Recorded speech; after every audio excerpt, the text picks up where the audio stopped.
Now it's time to customize your Dynasty experience. Similar to last year, here's where you'll modify your settings from the expanded list of available options. You can import your team builder created teams and customize your conferences, complete with unique rules and protected rivals.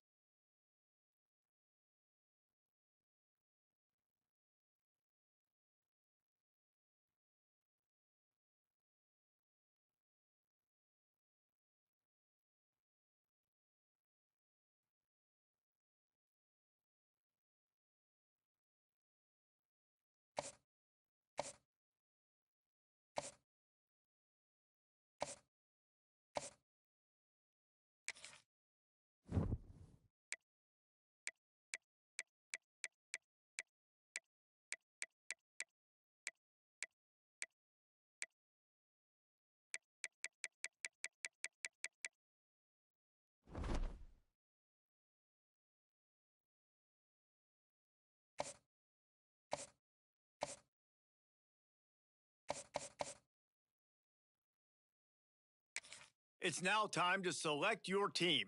Would you prefer to take over an established contender or build a team from the ground up?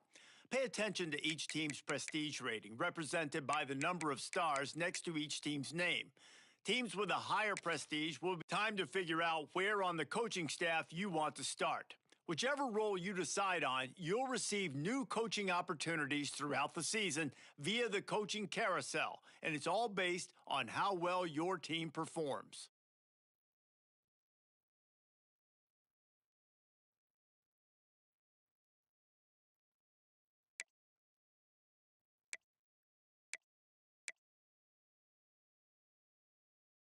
Now for the fun part. Here, you'll create a coach of your. Now it's time to choose your coach's archetype.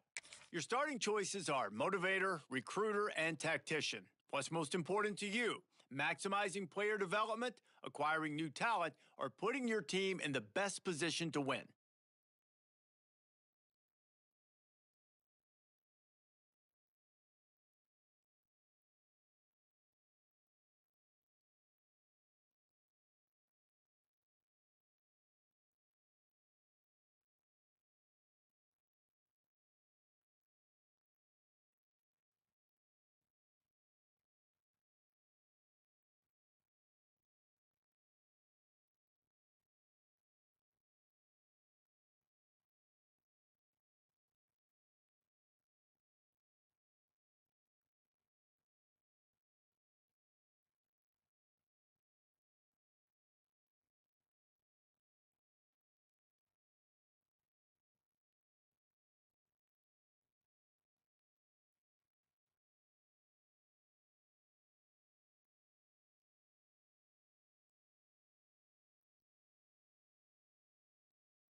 Congratulations. It's time to sign your first coaching contract. Now pay attention to the expectations of the role.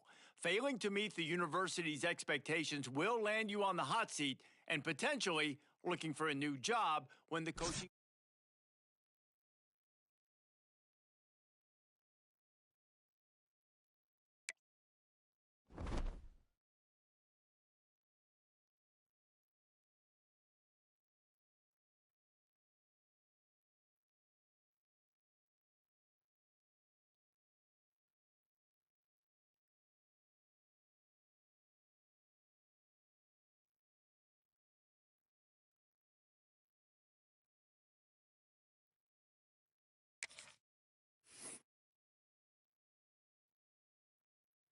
Yo,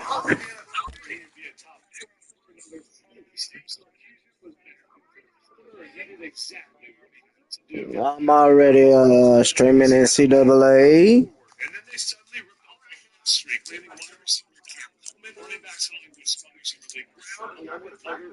Yeah, we'll see.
You know what?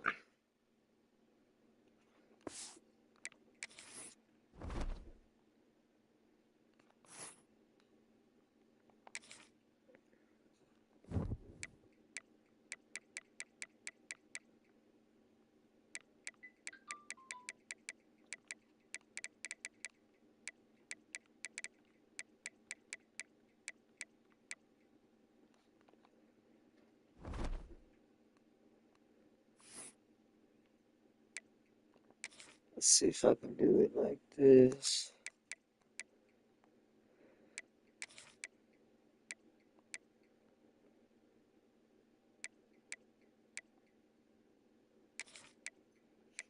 We gotta build it. No.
One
of the most important lessons in life.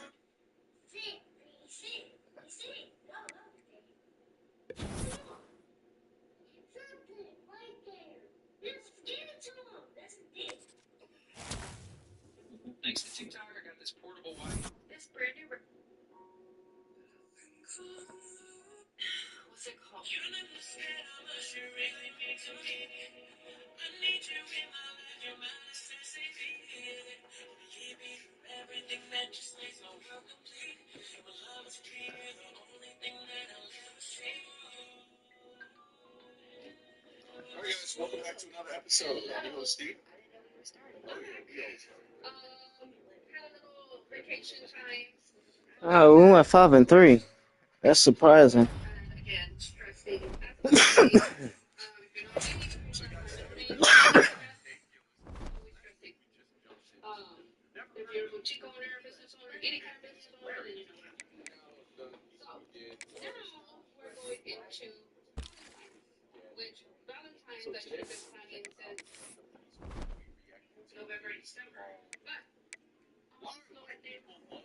I like to take my time. All right, let's go ahead and jump But then I'm into it. stressing out today. I just moved to New York this year, Again, and yeah, it's all I'm going to right. show you some cute Valentine-themed jewelry, I just some found out honestly. t-shirts. I got a real cute sweater today. Just I'm 31. This year found out that I was a fat guy. I'm What running else? white trash out town. Some This hair was killing me. accessories. So I'm going to show you a little bit of everything. I'm going to try to finish it within the 10 minutes. But, oh, and don't judge me with my nails. They're freckles, they're popping off. So if you see one fly off, just don't pay attention. Okay, so I'm going to show you real quick my accessories. So right now, we have these cute, these are super cute. It's a stretchable, stackable little bracelet, Valentine's bracelet. It's from Pizzash. You know me, that's my go-to jewelry. My favorite. Big jump. I went from like an all white trash town to then to the city where now all my new friends are like real woke. And I was like, because if this was my own town, someone could just walk in here in full camouflage and sit down, and you'd be like, that's fucking good outfit. I'm trying to get pussy in there, dude? No, man. Full camo, cluster cuts. All right. Like everybody I grew up with. So I've been selling them in the store. Now I'm short. I don't have too much. So then we have the acrylic Posh earrings. Posh is the little sister of Pink. Sorry. So we have this one. It's kind of see-through, super cute. And then I have the acrylic hard ones. These are really cute. I mean, you can just dress it up with a simple colored blouse, or if you're bougie and you like to be in theme, that would look cute too. Then I have these, which is really cute. It's kind of like a yarn, and then it's like, kind of tooled around the gold heart. These are your dangle earrings, and their earrings are very lightweight. These right here. I like to get some that I know that it's gonna be wearable, and people are not gonna be like, "Hey, it's breaking down my ear, pulling on my ear." So I try to get a little bit of everything. And then we do have these little mini ones. Oh, those are cute. So cute. And they are your dangle earrings. That even looks cute with red. And of course the pink and brown bow. That looks cute too.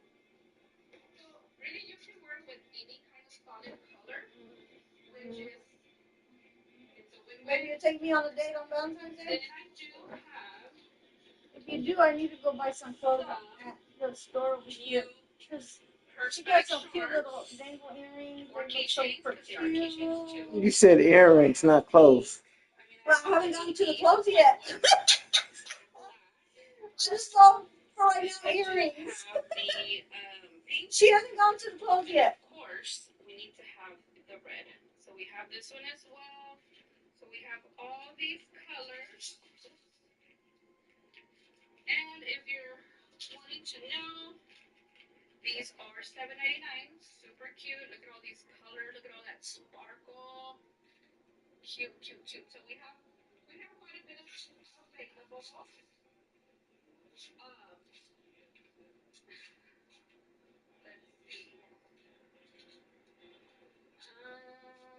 Just one second.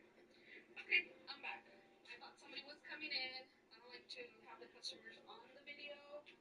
I want to protect their privacy, or maybe they just don't want their husbands to know or boyfriends to know that they're shopping today. All right, so I'm gonna show you. These are my I want to say they're pretty good size. They're not your small scrunchies, but they're like maybe jumbo size. So we do have these. We have the little kisses, and then we have the Hearts. Pink and red hearts, and then the black with the red hearts. So we have these. We have quite a bit of these in stock. Okay. And I do have cute coquette bows. Let's see how cute this one is. So I have a few of these in different colors. I have a dark pink and a baby pink. So these are the two different styles that we have. That one is so cute. Not me, but for them young girls. I mean, if you're older and you want to wear it, like they say, you only live once. Do it. And 84. That's incredible. Hey. And the subject of my investigation is the tragic death of Texas A&M student Breonna Aguilera. Felt 7 stories through the death. Police quickly said suicide. But her family says possible facts. Here's the story.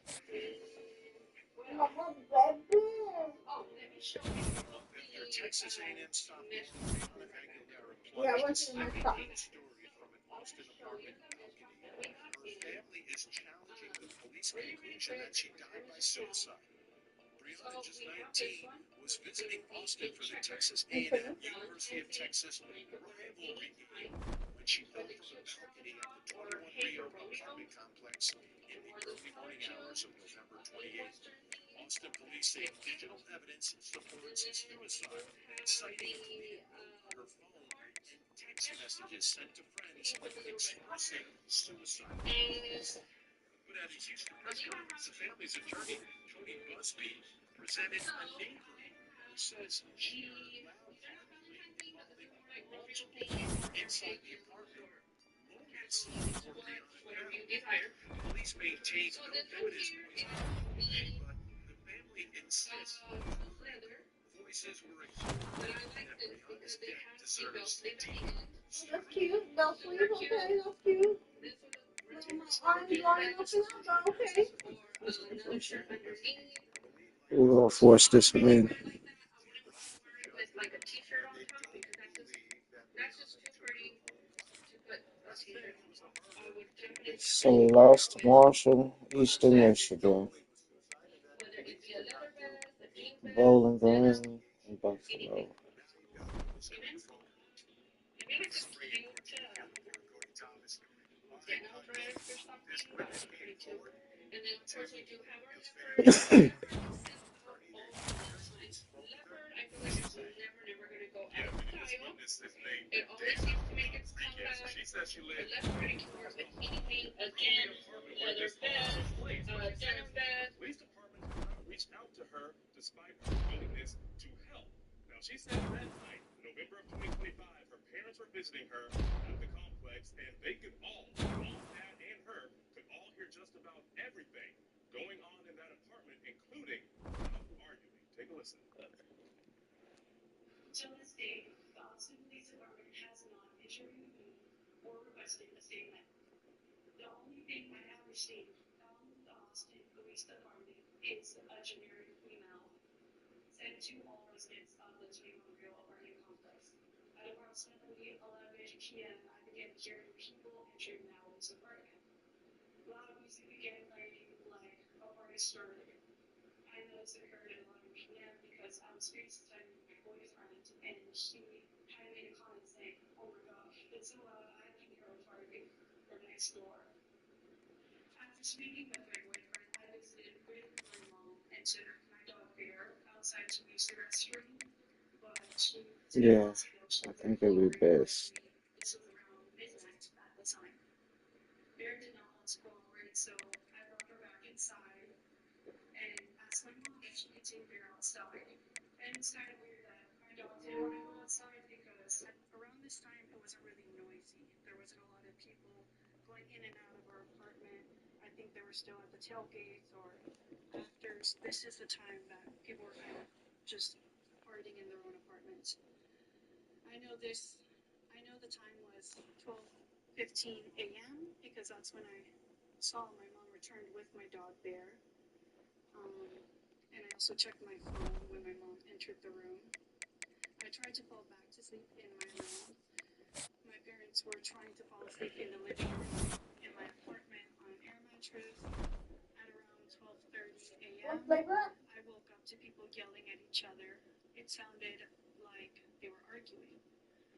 I then suddenly heard the sound of a large group of people leave Natalie's apartment. The loud music then was turned off. I recall checking my phone and it was around 12:30 a.m.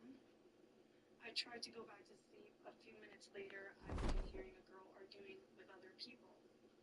It sounded like it was multiple people in the apartment pacing back and forth, so it was hard to recall what was said in the arguments.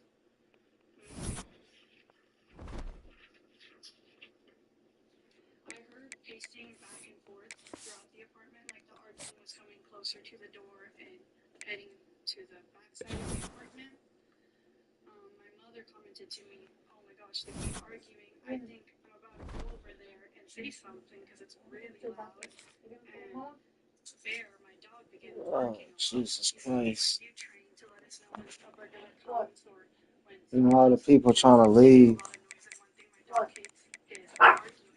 So she was People that want to transfer. That's all your team? Nah, just the people graduating and the people that want to graduate. Oh, yeah, that's pretty much my whole team. You're like, nah. Oh, yeah, it is. Yeah. So what does that mean People, now? Like, I gotta try to convince these niggas to stay. He don't want to stay. He don't want to stay.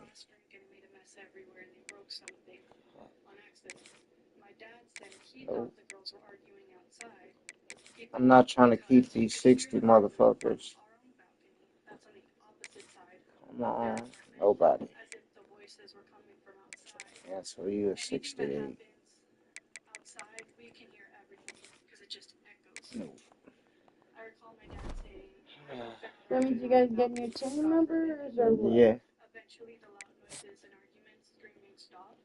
But what if your team members are better than the ones that are trying to leave? We don't know that yet.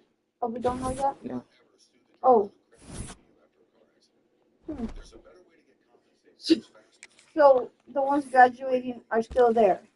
Until they graduate? Well, no, they're not there. They gone. They graduated. Oh.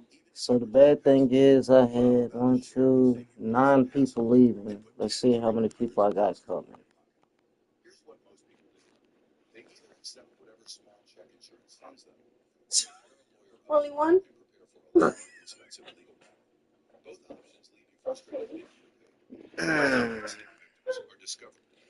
Jesus. Just to recap some of the important things she pointed out what she heard that night. She said her boyfriend on FaceTime could hear the loud noise through the phone. He wasn't there, so the walls were really that thin. She hears pacing back and forth. She hears the argument so loud that her mother was compelled to go say something. Her father went on to say that he hopes they weren't arguing on the balcony, and then that weird gasping scream that she heard. Just very eerie, given what we know about this story so far.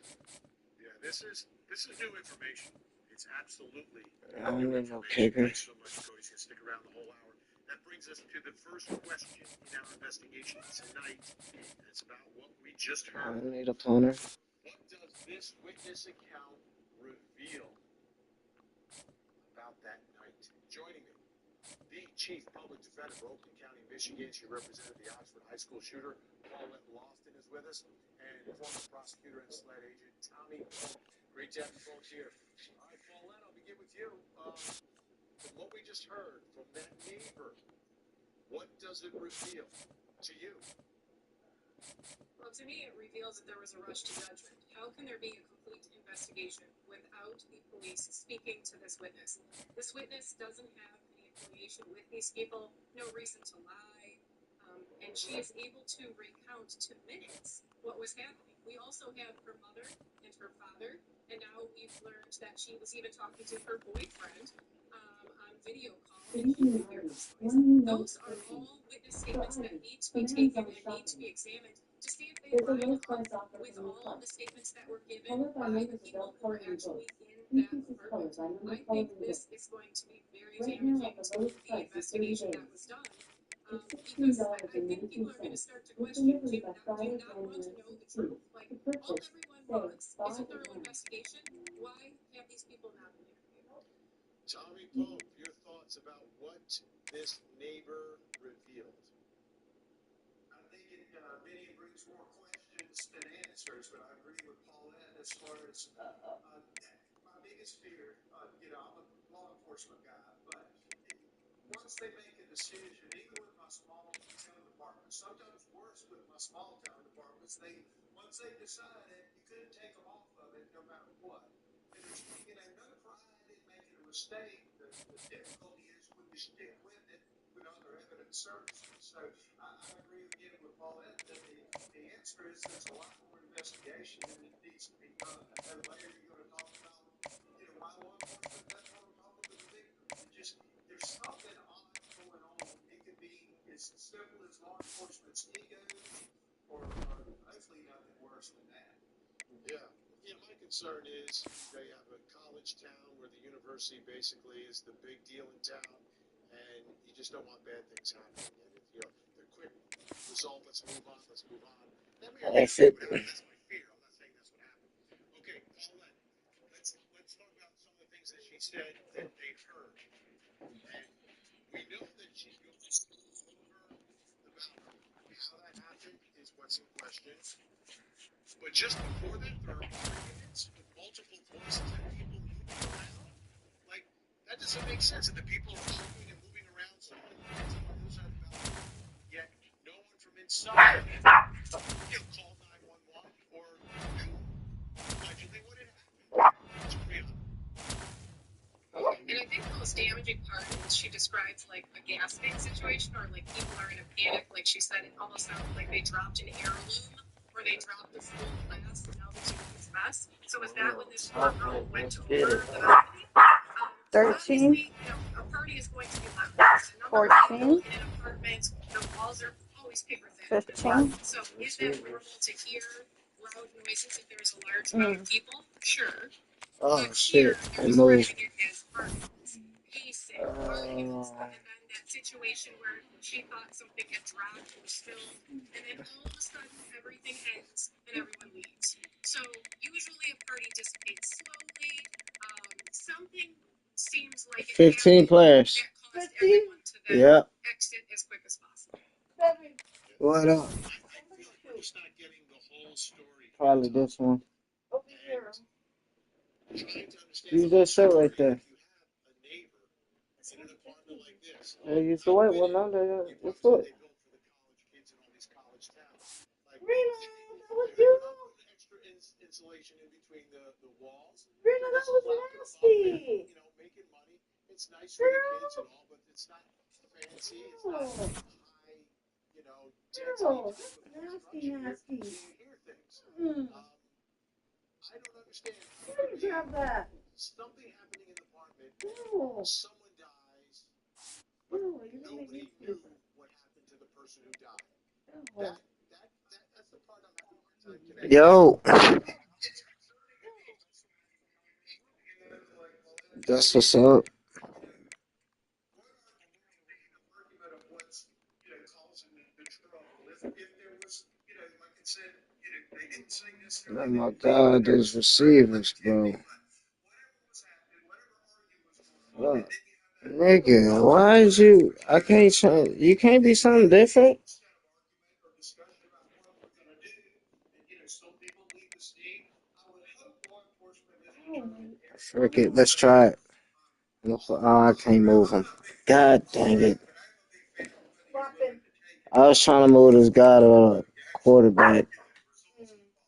It ain't gonna let me. I wish there was a way that we didn't have to have these civil lawyers coming up with this, because I would love Jesus Christ. tonight. Law enforcement would know that, so now all the people in the room, I could hold their story against what I know to happen that I had not shared. You see what I'm saying? Now everybody in the room, arguably that's out there watching Vinny, and everybody country watches Vinny, right? So there you have it. So you know what I'm saying? Now they know the story. They can match their story with this. And I wish there had been a way law enforcement had been more cooperative where we didn't have to hear it through a press conference because they could make better use of it. Yeah, the other thing Tony Busby said is that law enforcement contacted him about his witnesses. Like, shouldn't you guys know already?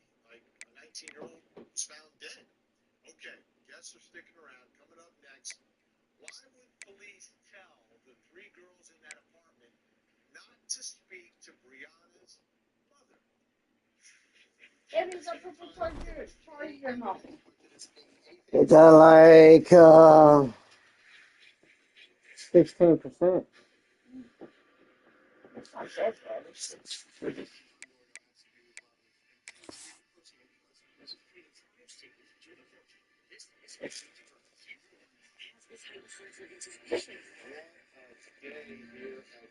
TV. Fireworks both inside and outside the courthouse.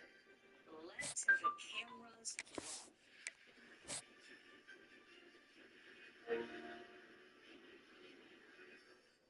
You're a gun, then you need a USC. Hoping for the best isn't a good defense plan. When it comes to self-defense, you need to be educated, trained, and insured. Check out USCCA's risk-free plans right now and claim a limited time offer. Click below right now.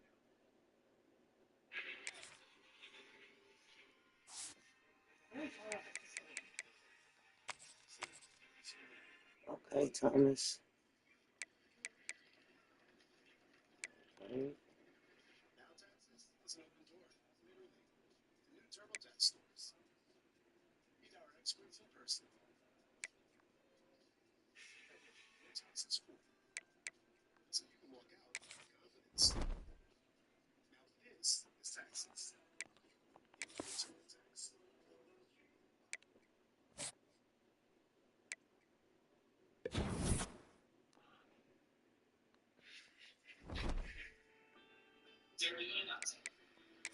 Their investigation lasted many days that drew some hasty conclusions. And that's why the parents are upset. The very quick conclusion that they were told regarding Brianna's death, saying it was suicide, and that nothing's happening anymore. That the investigation's over. Let's bring back in Court TV Field reporter Cody Thomas. All right, let's talk about the three people who may or may not have the most information here. The three girls who were in the apartment that night with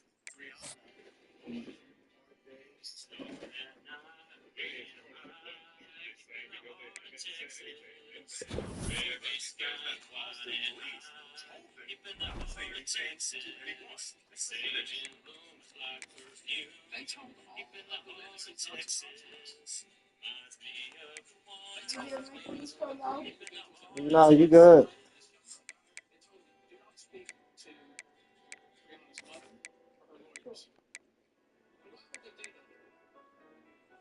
What possible reason could there be for the police department to instruct that Winfrey at her around the time she died to not speak to groundsman?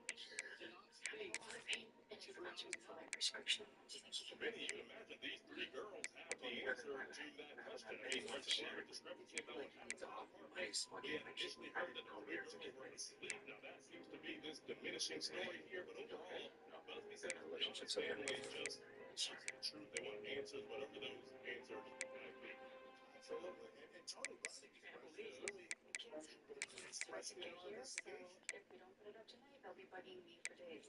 Why would police tell them?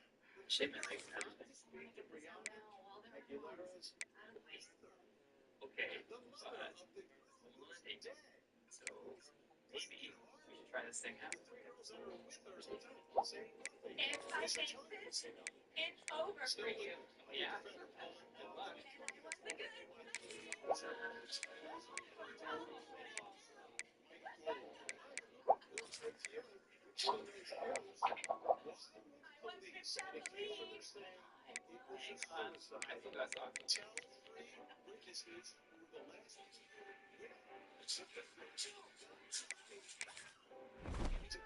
God dang it. Yeah, thanks for that. That's an extra because I don't really know the law that.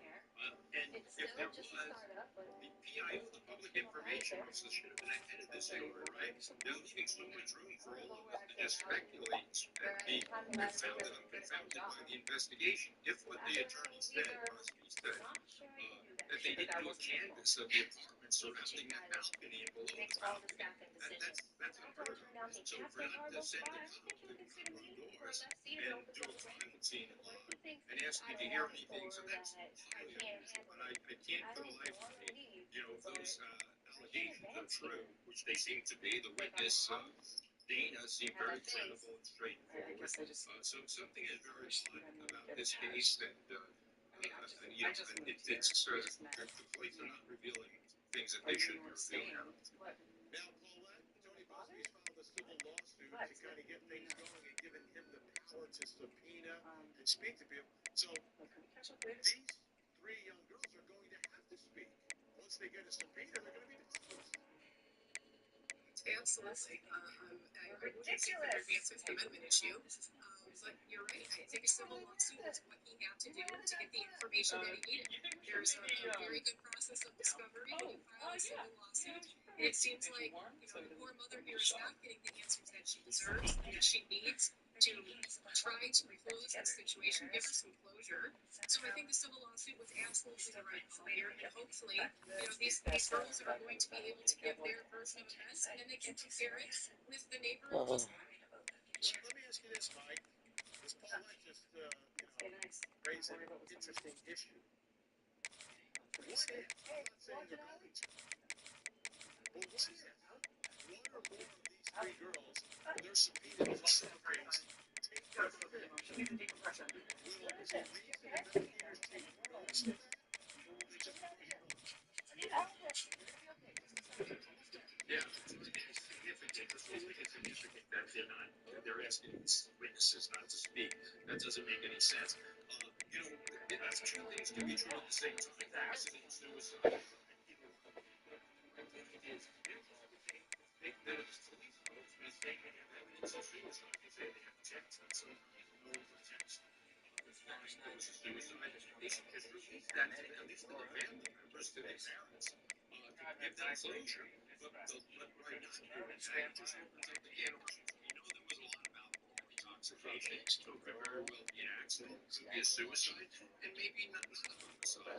People are wasted at this time of night. Tailgating. All have to So it could be an accident, not suicide, but that's a significant difference for the family to know that the child didn't commit suicide. So I don't understand why it's not being revealed. It's not that complicated. My understanding is that Busby and the family has seen some of that information because they actually got the phone. They're disputing that it is an actual suicide note. So there's a difference of opinion of exactly what it was. And it had been deleted, and they recovered it after it had been deleted. So that's like another story. And finally, Paulette, the other thing with police, and the witness said this, that they just treat it like a generic email. Besides, that naked traffic is right. You do something wrong now, you gotta find ways to keep it alive. She's found within moments of having jumped on yet there wasn't that immediate kind of investigation. All right, so we got The whole that. thing transpired. Do you think that this addition, if in fact this never does lead to a criminal case, I'm not saying it will, it will give an accident or suicide. If it does lead to a criminal case, will the attempt here impact the ability to prosecute anyone?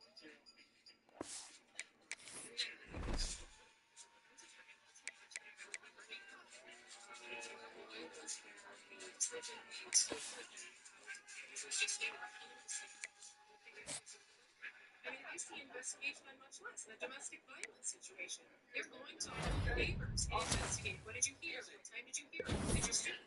In an actual case where a young girl is found deceased and having fallen, number of scores, you would think that would be so important, especially if people in the apartment were intoxicated. Because obviously you're not going to be able to recall specific details if you've been drinking for 6 hours. So you want to talk to those other people around the situation, the neighbors, someone that's working the front door, to get a better account of what happened. So I do think that this lapse and this lack of investigation is going to hurt any prosecution that may come after further developments. Paulette Lofton, great to have you. Thanks so much. Mike is going to stick around. Still to come, there are 2 different timelines taking place in this case. The family and the investigators and police. Which timeline makes the most sense?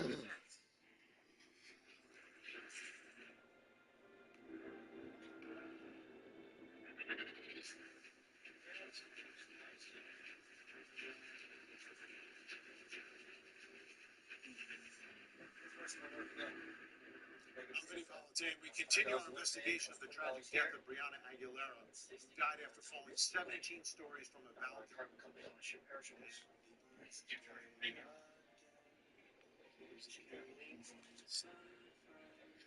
Fun too.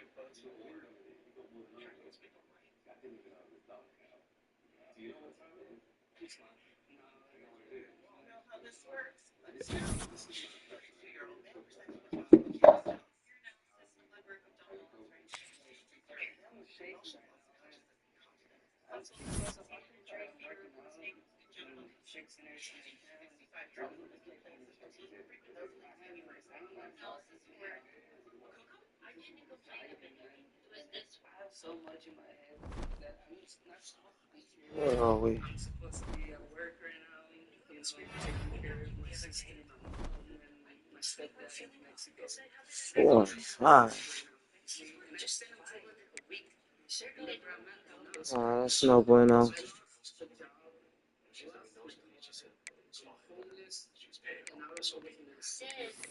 Alright, let's make sure we make a bowl game.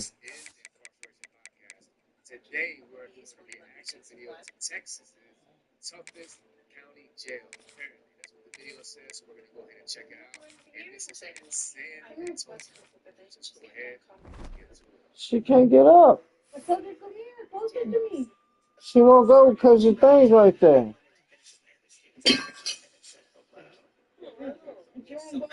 Don't do that.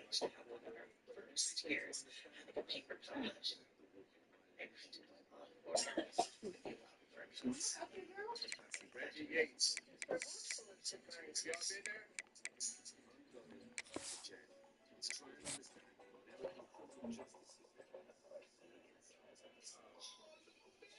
Journalist is going to jail.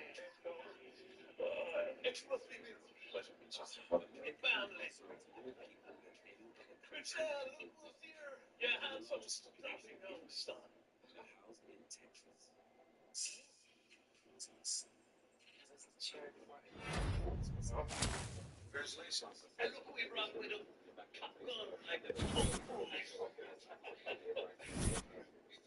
Thank you for having me.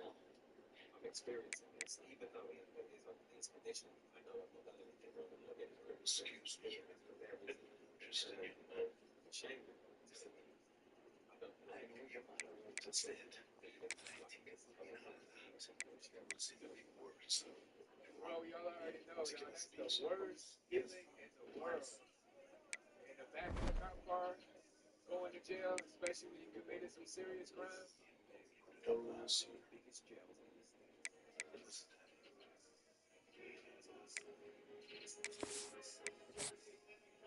I'll be experiencing life as an inmate. I read your paper.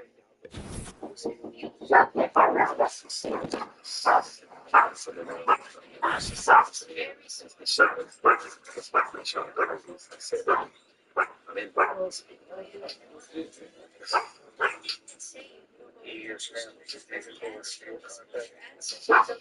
Go ahead. It's an academic paper. All right, real quick question for the chat, man. What's worse, your first day in the county jail, like catching your charges, waking up the next morning and it's reality, or your first day in prison? You have to play their game, their way to succeed. What are you succeeding at? You're just doing what they want.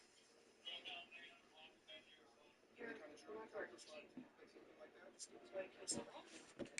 Yeah, your white blood count was high and they found blast cells. You'll need a bone marrow biopsy. I know that sounds scary. Well, mama give you a piece. The guy ain't cheating, man.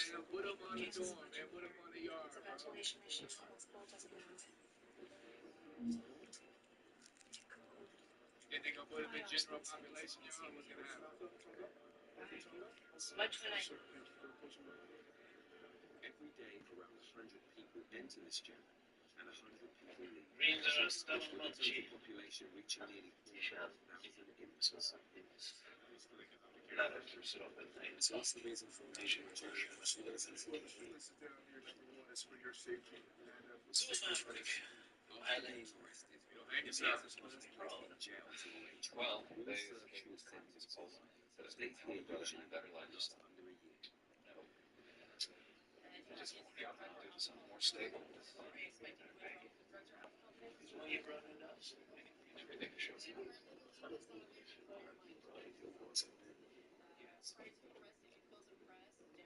She was out of prison.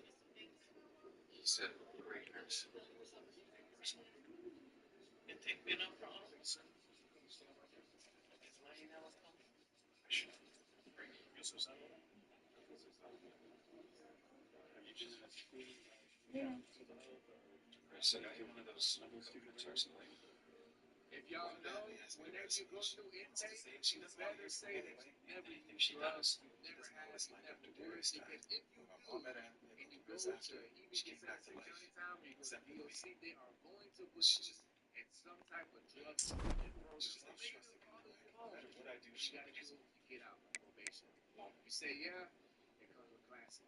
Just a fact.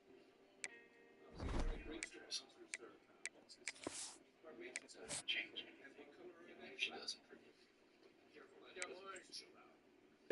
They had a goal, so let me back. Glad you're here. I can see that. I was just trying not to laugh.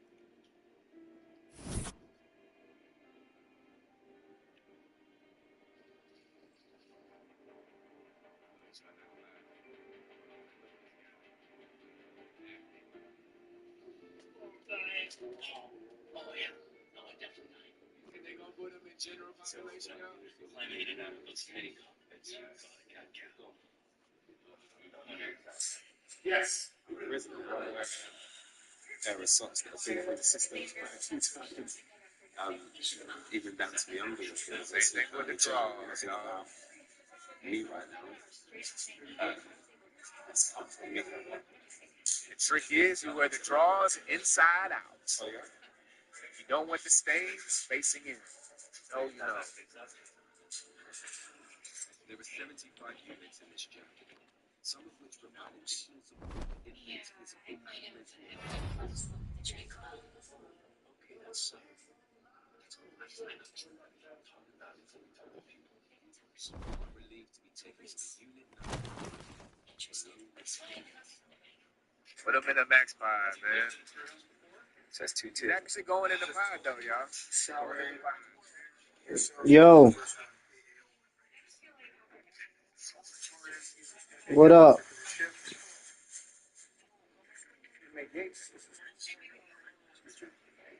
What?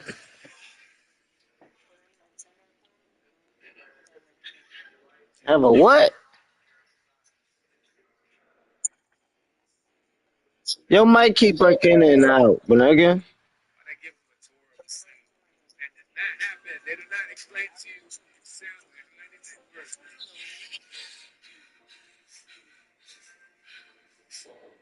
All I heard was San Antonio.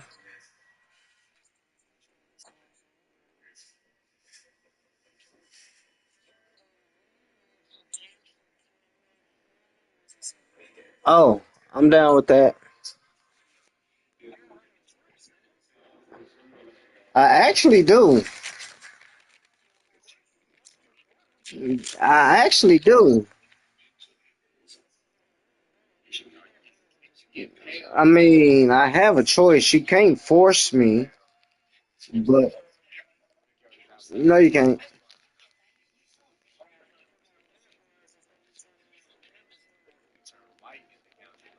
Then you got it. Within a 24-hour period, inmates in this unit are largely influenced well houses. So let's not talk. They're sent to work in other parts of the jail with lunch. The communal area.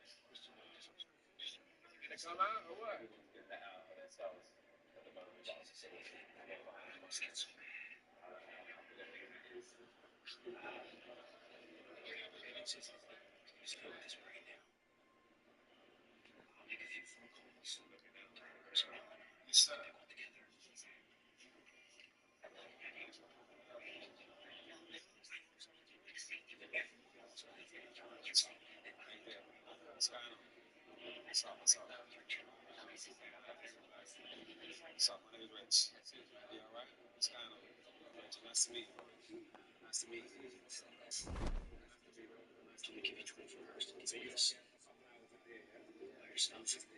So real quick, just in case y'all did not know, 100% guaranteed before the guy came into the door, probably the ex-sheriff, the biggest ranking person in this kind of jail, went down to this pod and explained to everybody that they are going to be on their best behavior or else.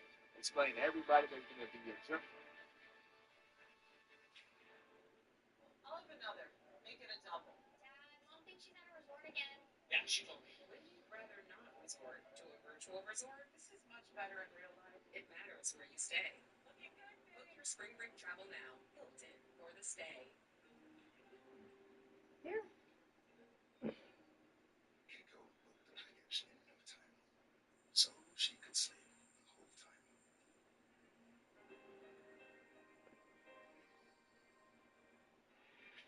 Let's come in with the camera. Let's act like the camera's not there. They better behave. They better not say anything crazy about the jail.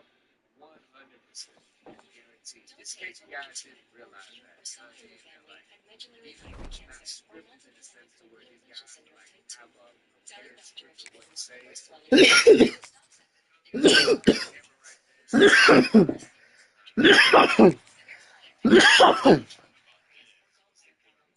Tell your doctor if you experience vision changes, depression, or suicidal thoughts before scheduled procedures with anesthesia. If you're not Glad to have you with us from the city of trees, Boise, Idaho. We're here at Albertson Stadium, home of the Smurf Turf, for another edition of the famous Idaho Potato Bowl. Bowl games are not only a reward for how you played in the regular season, but can be a springboard into next year as well. As we'll see, the Yukon Huskies taking on a team from the Mountain West, the Boise State Broncos. For EA Sports College Football, I'm Reese Davis, here with David Pollack and Jesse Palmer. Guys, let's get this thing rolling. Kickoff team out there ready to tee it up in this bowl game.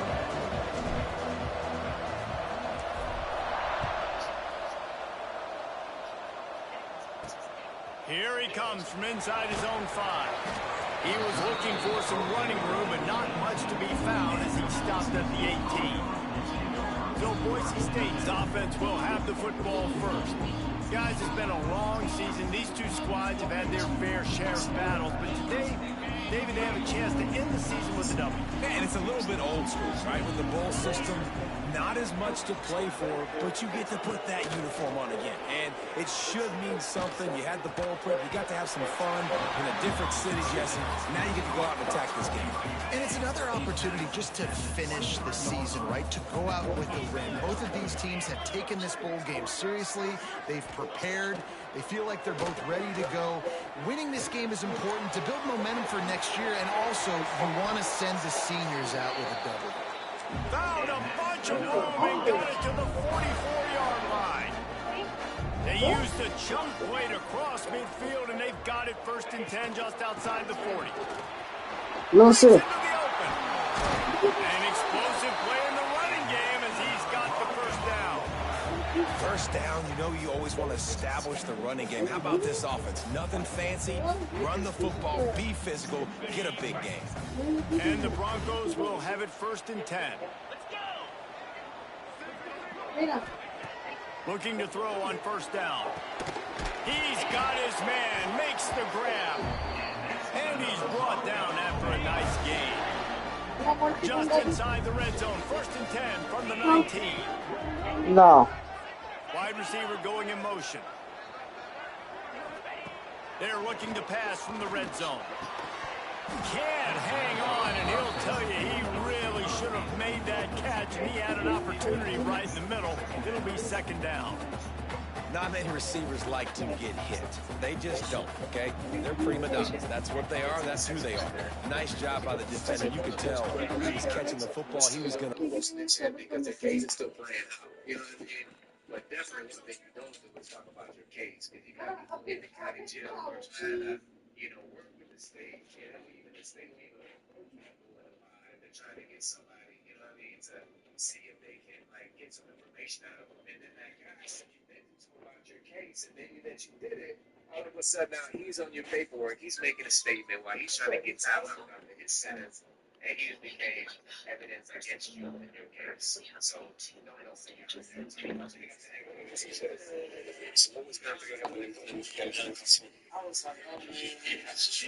hit on him to make sure he had to think about something later, and you could see the ball pop out and fall to the ground. Wants to go up top. Rushes on him. And he avoids the hit and slides after the short gain. This defense is not going to be patient with this quarterback. They know that they have to affect him, and they have to dictate to him. So that time, they send the blitz. They're not even giving him an opportunity to sit back there and peruse the field. They flush him out. They're able to rally to him, get him down to the ground. I like the aggressive nature of the defense. Defenses are put in such a tough spot when offenses get in 3rd and short because the whole playbook is open and they go with the pass. I love it. They sneak the pass in there. Nice success. Great job by the quarterback getting rid of the football, getting the 1st down, now set up 1st and goal. And he is stopped immediately by the big defensive lineman. Defense is about firing off, hitting the offensive guys and staying in your gaps. Everybody knowing where they're supposed to be. You could tell the defense, everyone was right where they're supposed to be, nowhere to run. He'll run it to the right, looking for the goal line. And he takes it in for the score. Touchdown, Broncos! How about that first drive by the offense? Usually script the first 10 plays. Well, I had one extra. It only took 9. Great job moving down the field, stringing plays that look like other plays together, and getting this opening drive touchdown. Getting ready for the extra point after the first score of the game. And he's got the extra point, and it's 7-0 to start this one.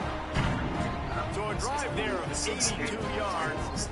Kickoff unit on the field, and this defense will be called on to protect this lead. Coming out with it, it's Johnson. The coverage team maintains its discipline, not much doing on that return. So the UConn Huskies offense will go to work for the first time. As we take a quick look at the impact players for today's game, what players did you guys look to for motivation to make an impact during your playing days, Jesse? Well, it was the guys we relied on each and every week. We came into the season expecting these types of guys to be our biggest weapons, and every week those were the guys that had to deliver for us in order to have success. And it's just fun to have those guys that are consistent. Like, they lead by example, then they start to learn their voice and lead the team. But what a play to set him up. Takes it the other way. Touchdown, Boise State. The defense takes matters into its own hands. And the defense sets the tone early in this football game. We're still in the first quarter, and this is looking like they're putting a complete game together. Offense scoring, defense scoring. Two touchdowns already. Yeah, you got to give this coaching staff credit. They have their guys ready to go. And this is what you call firing on all cylinders early in the game. I know he thinks he can house every return, but sometimes you just have to take a knee as he stopped at the 14. The UConn offense goes back to work. They haven't exactly burst out of the starting blocks, and they need to get something together with this possession. Firing to the right, complete. Finds enough room to get it to the 21 before going out of bounds. Let's talk just for a minute about UConn. The biggest problem for schools at this level is getting enough big bodies, particularly on the offensive line, and getting a three-star guy like this can really help them at this level, Jesse. Yeah, and when you get guys like that on your offensive line, if you can get a couple dudes like that, all of a sudden now you can hang with bigger, better competition. Games are still won and lost in the trenches. He's going to let it go. And this is dropped. Oh, my goodness. Sometimes you're just too open. Oh, my gosh. How do you drop that throw? My guy is wide open. That had 6 written all over it. Anderson will throw. That's reeled in. It's Smith. Didn't pick up a lot there. Moved it forward just a few. The Huskies moving quickly to the line.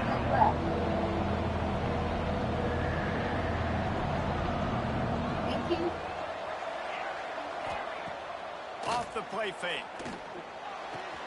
Sweet throw and catch along the sideline. It's enough for the first down.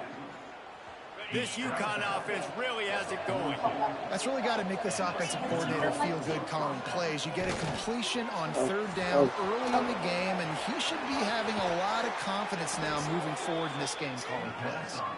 He'll go out of bounds at the 35-yard line. Big pickup there, and this offense is feeling it. And the Huskies with the 1st and 10. Wants to keep it in the air. With the catch, it's Coleman. Looks as if we have an injury on that last play, and we'll take a break to check him out. They'll run this play from the pistol.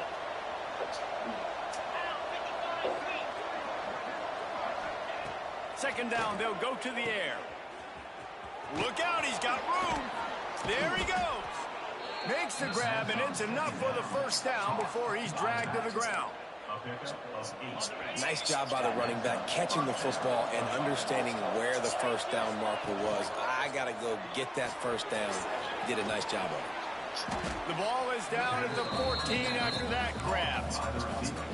My old coach says you'll never go broke taking a profit. Take what's there, take the positive yards, never complain.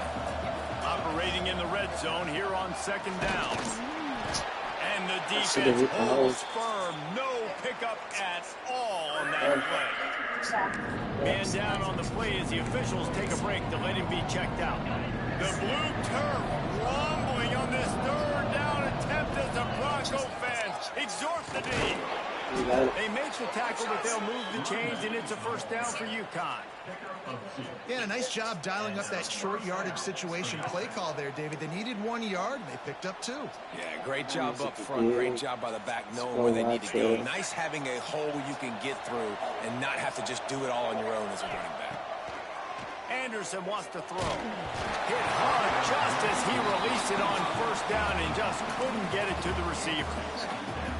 Man, it's easy to play defense when you can do this. When you can get to the quarterback quick and make him make a decision quick, it makes it easier for the secondary, for the linebackers, for everybody on the field. And he was Just $8, get 2 snack wraps. the end zone, but it's incomplete. Offense calls a timeout here. Critically important to make sure they have the right play call and everyone on the same page here. And wait just a second. The official's going to take a second look at this one.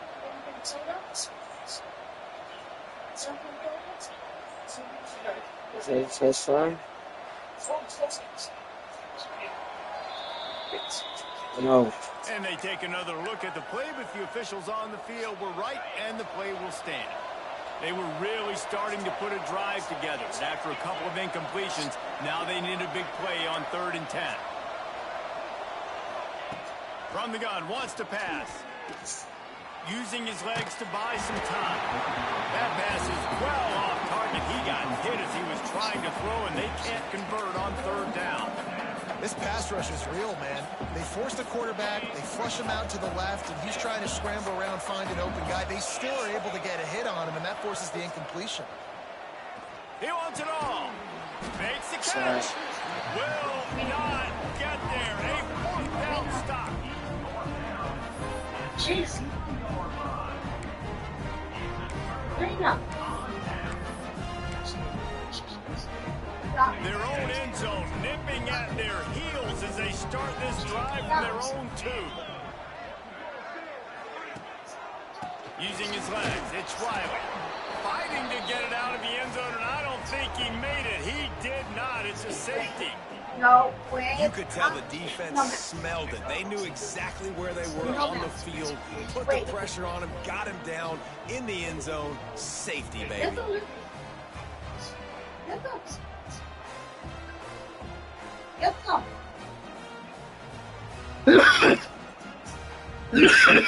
They'll set up a free kick from their own place.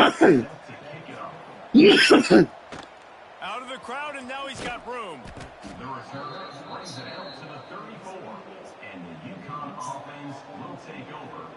1st and 10.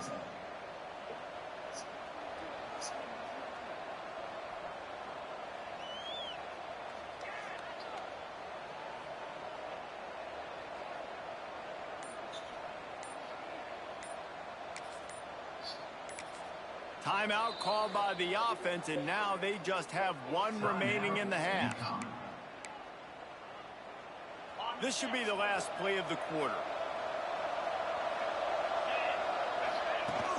Use the play fake, now to throw. Going for it all. Oh, he had it. The deep ball was there, and it just trickled through his fingers. Looks as if we have an injury on that last play, and we'll take a break to check him out.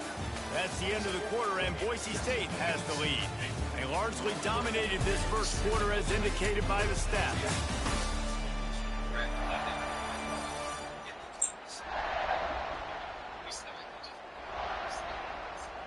Big turning point as we head into the second and get this game rolling again. Had a chance to talk it over during the break, and they'll start with 2nd down. Anderson will throw. Caught in the backfield, it's Watson. And this one will be stopped for no gain. Nice job, defense. You always hear people talk about tackling the catch. You saw it right there. There was nowhere for that receiver to go once he had possession. As a result, no gain. Quarterback adjusting the pattern. 3rd and long, and he'll try to throw for it. How about a little rhythm that you can tap your toe to on that throw and catch for the 1st down?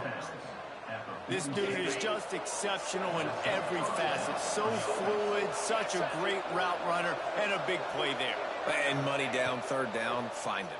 I mean, you want to find that matchup because he's going to win, and gets a good release, gets down the field. You see that's your playmaker, that's your guy. Get it to him, get the 1st down. I don't know about the decision that time by the quarterback. He may have been expecting man coverage, but that time the defense was in zone, and they did a really nice job closing the window. The intended target was not open, and that's what... He's going to fire deep. And the incomplete pass taking a shot on second down, and they'll be left with a third down. Trying to pick up a first down. They just keep firing. Under fire. And that one's incomplete. They weren't just trying to move the chains. They were trying to move the scoreboard. Instead, it's fourth down. UConn will have to punt it away. It's a fake. He wants to throw. And it works if he can get the first down. And they caught them with their drawers down as the throw and catch picks up the first down on the fake. The Huskies are moving quickly down the field. From the gun, they'll try the middle. Turning it on. They get him down, but this offense is set up first and goal from the 9. Well, it just seems like everything is working for the offense on this drive. Another nice gain, this time on the ground. First and goal and a touchdown here really gives them momentum. They'll try to get it in with the run. Driving his way all the way down to the 3-yard line.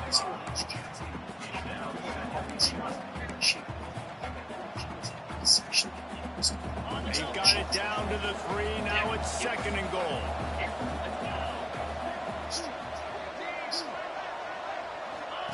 He'll ride his man on the option.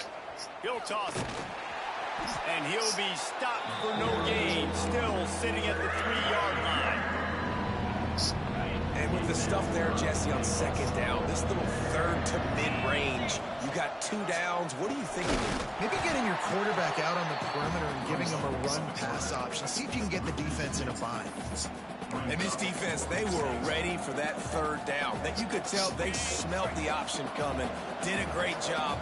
Aggressive, downhill, went and got it. Got the tackle for a loss, forcing the fourth down.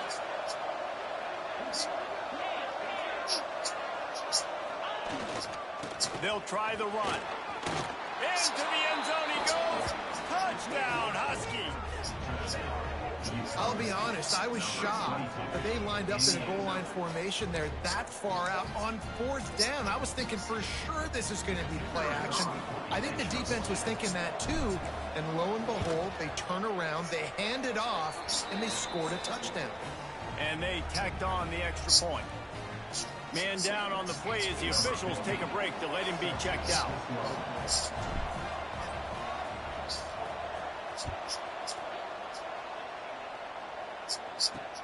He'll start the return inside his 5.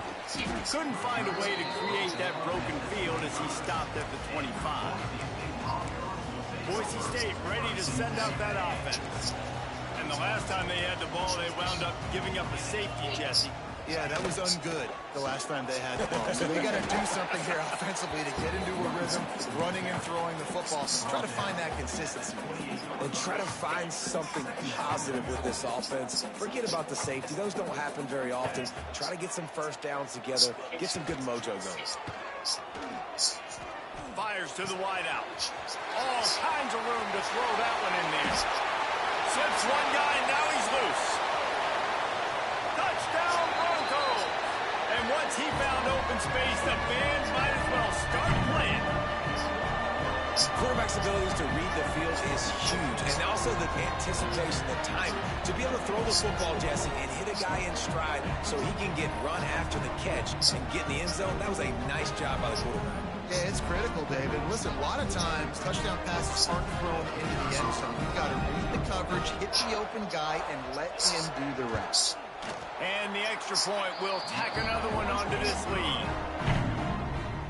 What a display of explosive capabilities on that drive. 75 yards, 2 plays, and a touchdown.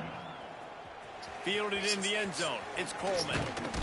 Pulled down at the 18, and the decision to bring it out of the end zone was not a good one. UConn going back to work on offense. Not a lot of time time left here in the half. Let's see if they can cut into this lead. And this drive isn't a must score, but man, you look at the scoreboard, you're down 2 scores. Jesse, you got a good opportunity to create some momentum, cut it to a 1-score game. This is an important possession. Yeah, it's important to create that momentum now, David, too, and not wait to get it going here at the start of the third quarter. You've got one drive here to get a couple of points. You've got to start racing and chipping away at this deficit. This could be where the game turns right here. This Boise State crowd bringing the noise. It's deafening here on third down. Anderson wants to throw. Sets up the screen. And it's pretty obvious there was a big hole in that screen, and the defense ran right through it. You got to love that. On defense, one of the most critical statistics out there is how do you play on third down? How do you prevent the opponent from keeping drives alive? Right there, tackling the catch. You gave up the completion. Whoop-de-doo. You set up 4th and long. You're going to get the ball back. Go get some water and celebrate. It's 4th and 15, but the offense will stay on the field. Keeps looking downfield. Catches it past the sticks and still on his feet. So they gamble on 4th down in the first half, and man, does it pay off. 4th and long. I mean, what just 4th and shorts? Nowadays, man, so much aggression in college football. And how about right there? 4th down and long, no problem. He's got it up to 30. And they got the defense on that one, and they get it to the 29-yard line. And the Huskies want to pick up the tempo. Well, this offense is showing you it doesn't take a lot of time for them to generate explosive plays through the air. Big completion on the previous play. They take going for it all. Snags it. And he will score. Touchdown, UConn. And I tell you what, that passing touchdown, man, that should spark this whole team. Like, the comeback is more than on now. Like, they got the touchdown. They cut into the lead. You want to get a stop and go into the half, get all the juices, all the excitement, and be like, listen, the passing game's rolling. We got this. The comeback's in full effect. And he takes this from inside the 5.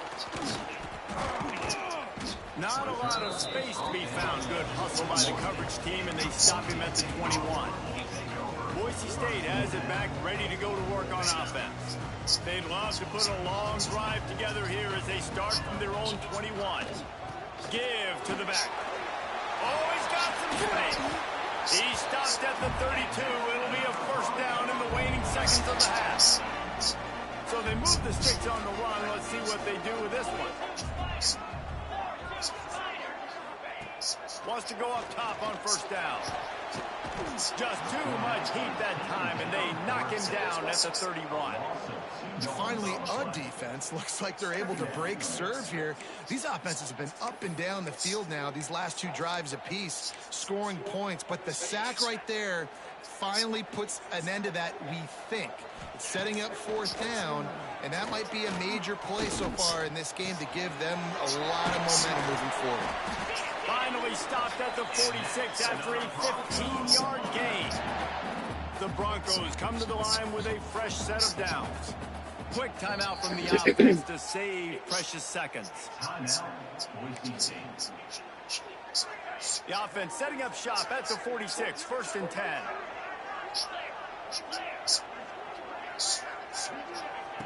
To the air on first down. It's complete to the left. This slot receiver is a guy the defense has to be careful of. He runs good routes. He's got some speed, and if you're not careful, this guy can gash you. And the Broncos can really attack on this 2nd and short. The offense uses a timeout to stop the clock, and they'll get a quick breather. Now on 2nd down.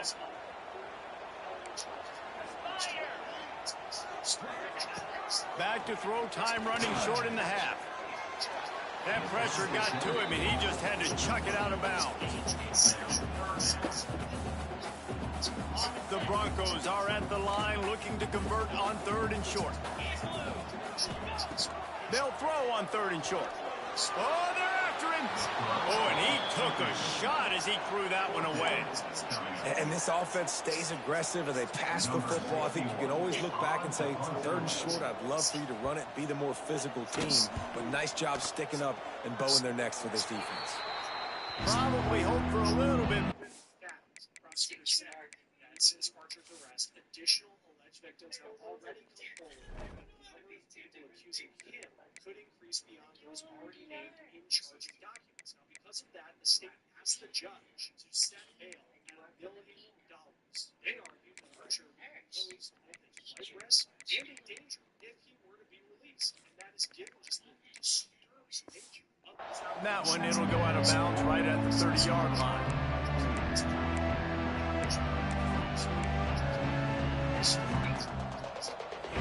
Offense has enough time to get off a play before we head to the half.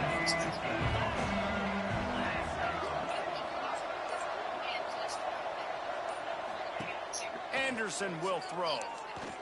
He uncorks one deep. It is incomplete, and now there are 4 seconds remaining. Well, this quarterback has really found a nice rhythm early, and he's in firm control and command of everything that's happening. They've had 2 drives, they've scored 2 touchdowns, and here on their 3rd possession, he still wants to take shots. That one obviously falls incomplete, but if you're him, I would keep spinning the beam. Going back to the well, another deep ball. Intercepted, a first half turnover can swing momentum. And he'll be brought down, and that's how we'll end the first half. We played 2 quarters here. Time to go to Kevin Connors in our halftime update. Reese, great energy in that building, and a fun first half in this Las Vegas Bowl. And it's clear, the aerial attacks of both teams have been relentless. They've been burning each of these secondaries like toast. Just an assault on the defensive game plans, if there even were defensive game plans. Gotta think, fellas, based on the first 2 quarters, we're going to see every route in the route tree again in this second half. With that said, let's send it back to Reese and the guys for the second half in the Las Vegas Bowl. Interesting, the allegations they're cutting straight to the heart of trust in this small town. One saying something about this one. His job is to keep our community. All right, Kevin, about ready to get things cranked back up here. And exploit those full prosecutors' arguments that trust is central to this case. They allege that Archer used his position and access to children to commit the abuse over years. Since his arrest, authorities say that more alleged victims have continued to come forward, raising the possibility that additional charges could still be filed. Joining us now to talk more about this case is Jack Boyd, a civil rights attorney. I know you do a lot of represent victims of crimes like what Jeffrey Archer is accused of in civil court. So a really good person to talk to about a case like this. This doesn't look like it would fly at all. Not yet. But it's not cheap. And with repair, look, Kingsley has access to grocery suppliers, right? He can get things people up north actually need. There just isn't a way to get it to them. It's it out and charge it half of the other fill it up.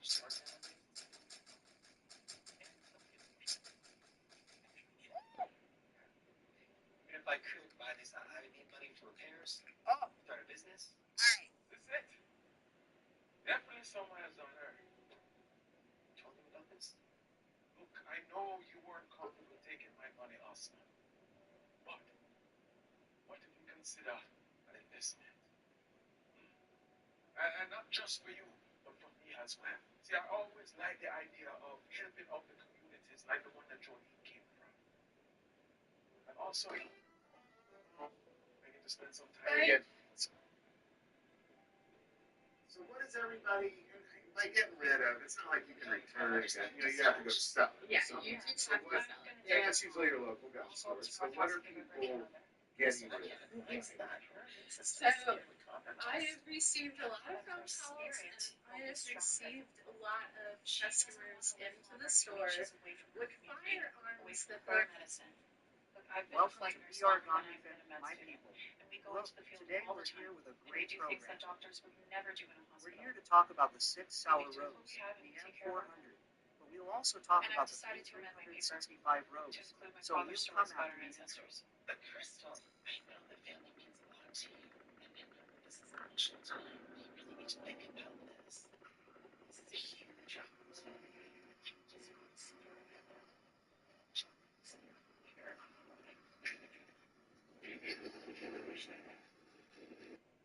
It is the M400, and it is done by Lee Michelin and Sig Sauer. I'm just going to go over some different things about this gun, what it came with standard, and kind of what I've added onto it for you guys. So, first up, you do get all of the rose gold accents. This does come with the muzzle brake. They have an upgraded trigger on this gun. Also, it does come with the red dot. So, this is the Romeo that is on here. I believe it's the Gen 2. I'm not 100% sure on the generation. I've gone ahead and I have added the Juliet Micro 5 just because At exactly 0417, 312 miles on the Venezuelan coast, a 53-year-old German submarine made the quietest sound in the ocean. The hydraulic whisper as the torpedo-tube doors opened. Inside the salvo of 64 Venezuelan sailors believed they were about to change history. They had no idea history had already been written 6 days earlier. Analysts in Norfolk, analysts who knew this moment was coming before the submarine even left port. The target on the horizon looks like a floating city. The USS Gerald R. Ford, 100,000 tons of American power projection, 75 aircraft, crew of 4,500, and a $13 billion price tag. To the Venezuelan captain, it looked like the ultimate political statement. To the 3 Virginia-class submarines trailing him at 2,000 yards, it looked like a math problem with only one solution. Here's what makes the situation fascinating. Venezuela's submarine force didn't collapse overnight. It rotted slowly, like fruit left in the sun. 4 German-built Type 209 submarines were purchased in 1976, back when Venezuelan oil money could buy anything. Genuine blue water ambitions and a navy that commanded respect throughout the Caribbean. Today, 3 of those boats sit at La Guaira Naval Base, cannibalized, stripped for parts, metal skeletons picked clean by a service that can't afford spare bolts. Caribe hasn't moved since 2014. Carite lost its propeller shaft in 2017. The Tarantula is missing its entire combat information center. Sailors joke. Between all 4 submarines, Venezuela has enough working parts for maybe 1.5 boats. The Sabalo is a survivor, barely. Its diesel engines haven't been properly overhauled in 9 years. Its sonar suite uses vacuum tubes, obsolete when Ronald Reagan was president. Its fire control computer runs software that predates the army. Venezuelan naval officers haven't conducted a live torpedo exercise in over a decade. Because they don't want to, because they can't afford to recover the practice weapons afterward. Here's the thing about desperate men dying machines. They don't calculate odds, they rationalize do. Routine-basic international institutions use opportunity for professionals. Desperation has its own terrible logic.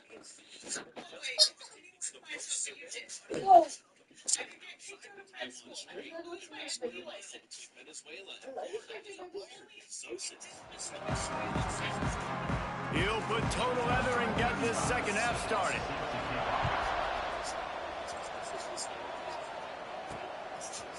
Fielded in the end zone, it's Johnson.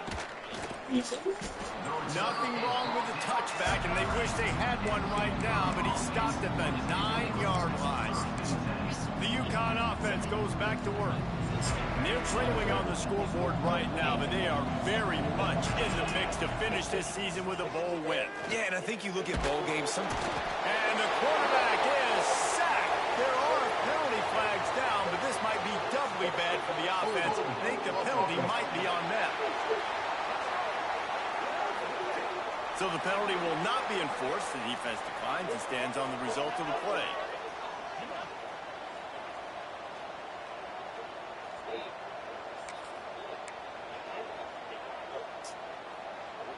Let's see what they've got on second down.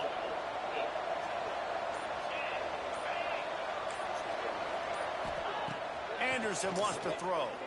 The heat got to him, and he just sort of froze and got tackled in the end zone for a safety. It sounded like preparation to American sonar operators aboard the USS Mississippi. It sounded like a starting 2 running backs alongside the quarterback. Wants to throw on first down. Makes the grab on the left. He works his way up to the 33 and is pushed out of bounds. Well, look, this quarterback has struggled a little bit in this game with interceptions. Maybe he was being too greedy early on. That time made a real good decision. And I'll tell you what, that's a nice catch by the running back because that ball's in the air for a long time. You're throwing it all the way out to the flat like that. You look like a receiver making that catch and getting extra yards. This offensive line's got to do a better job. I mean, he doesn't even have time to go through his progressions. You've got to give your QB some time. You got to make him feel comfortable. They didn't. They got in there quick, fast, and in a hurry. Looking to the big tight end. Got his man downfield. And he gets a big chunk of yardage to the 34-yard line. Timeout called here by the defense. It's their first of the half. UConn comes to the line after getting another first down. Might be changing the route. Looking to throw on first down. Shoots it to the left. Working a little foot magic on the sidelines, and it'll be enough for the first down. Got like that big, reliable security blanket. And that's what tight ends are a lot of the times. They're just usually big, huge guys, and if I throw it anywhere near him, he's going to pluck it, catch it, and give me some positive yards. He's brought down at the 7-yard line, and they are threatening to take it in. Wants to fire on second down. Nice catch on the sideline and great effort to stay in bounds. Hey, on offense, you got to know when the play's over. That one there, nowhere to go with it after you caught the football. You start trying to juke guys. You start trying to run backward. This ain't high school anymore. You used to be able to make that play years ago. You're not doing it here in big-time college football, though. Touchdown, UConn. A Lazarus-like.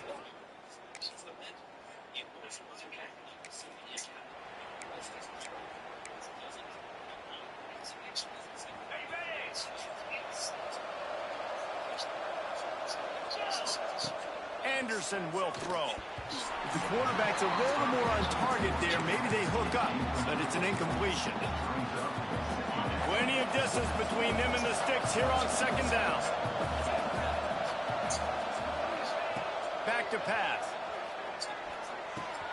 Fires to the big fella. He steps out right at the 40-yard line, and now they are in business moving toward midfield. The offense lines up at the 40. They've got a first down. Looking downfield on first down. He's moving out of the pocket. It's a fumble on the play. Defense grabs the football, and there he goes. They knocked him down after the takeaway.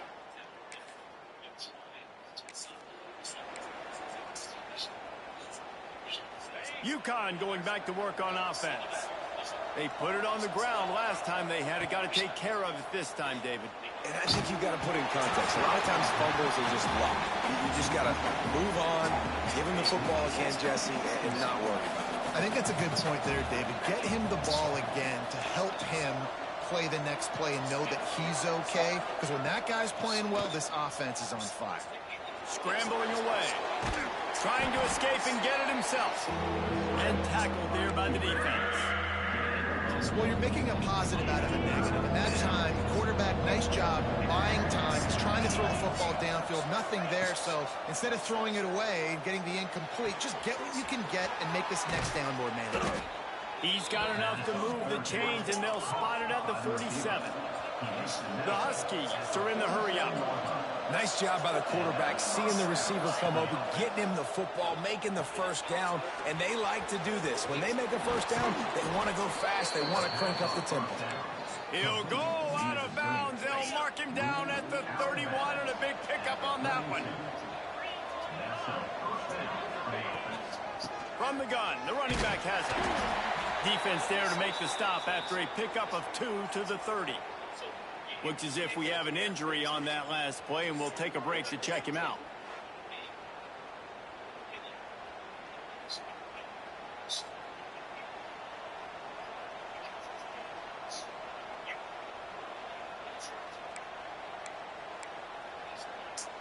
Got 3 on first down. It's 2nd and 7. Dropping back, it's McDonald. Now he's going to glide away from pressure. Nowhere close on that one as he got drilled trying to deliver the football, and now they face 3rd down. Now this offense tries to figure out a way to move the chains after the 2nd down misfire. Finds his man. It's Thomas. And they'll stop him about 5 yards short of the first. They're throwing for it on 4th down. Can't find his man.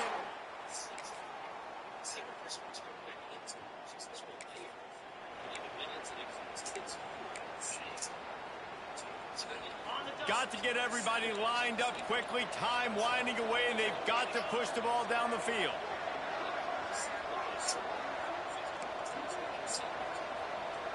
Wants to adjust the pattern. Wasting no time throwing on this drive. Can't find his man as he took a shot trying to deliver that football, and it'll be second down. And this offense has been a struggle bus. I mean, just call it like it is, guys. It hasn't been good, especially the passing game. And I'll tell you what, QB's played better games before. And I'm interested to watch. Can he stay positive? Can he finish this game off on a good note? On second down, he'll try to make the connection. And they wanted it all on that incomplete pass. Instead, they're looking at third down. Well, I know it hasn't been a tremendous day statistically for this quarterback, but his decision-making has been good enough to win this game. Hasn't thrown a lot of TDs so far, but when things aren't open, he throws it away like on that play right there. He's not putting his team in a bad spot. That's why they still have a shot to walk out of here with a W. A 6-point game getting very deep in the fourth quarter, and the offense desperately needing to convert this fourth down. He'll try to throw and pick up the first down. Grabbed in the middle. It's Fareed. Good call, good execution as they move the chains, and they have a first down at the 38. They've got to move quickly here. Still a chance, but they've got to force the ball down the field. Looking to throw, it's McDonald. Here's a throw downfield late. Reels it in and goes out of bounds on the left side after the huge gain. And how about the big strike down the field? I love when offenses take shots down the field, try to make big plays. Now they're set up in the red zone. Looking to throw on first down. Got it in the middle. It's Porter. They'll get it down to the 8-yard line on that throw and catch, and the defense is backed up against the wall. You know, there's no real reason to panic when you think about it, when does panicking ever really help. But certainly this was a bitterly disappointing.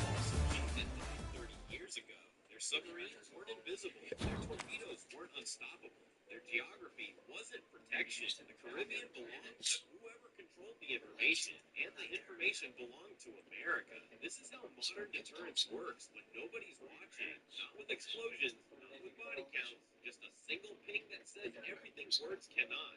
We know where you are. We know what you're planning. We'll let you go home this time. Don't make it. Just one minute to wait. Have your W-2 and file your taxes 100% free. Plus, get your biggest reach to roughly 30 cents.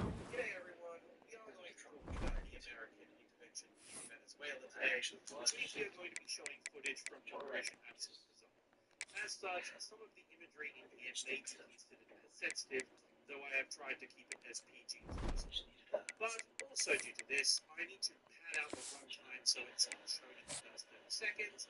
So if you want to support the channel, you can follow me and pay $5 on Patreon to get access to the Discord, or use promo code JNM for your next game or something. Okay, I think that makes me over 30 seconds. Yeah, okay, it did. Video starts.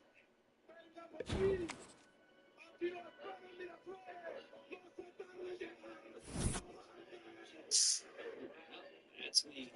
You're probably wondering, it's the Discord, or use promo code JDAM for your next game or something. Okay, I think that pushed me over 30 seconds. Yep, okay, it did. Video starts.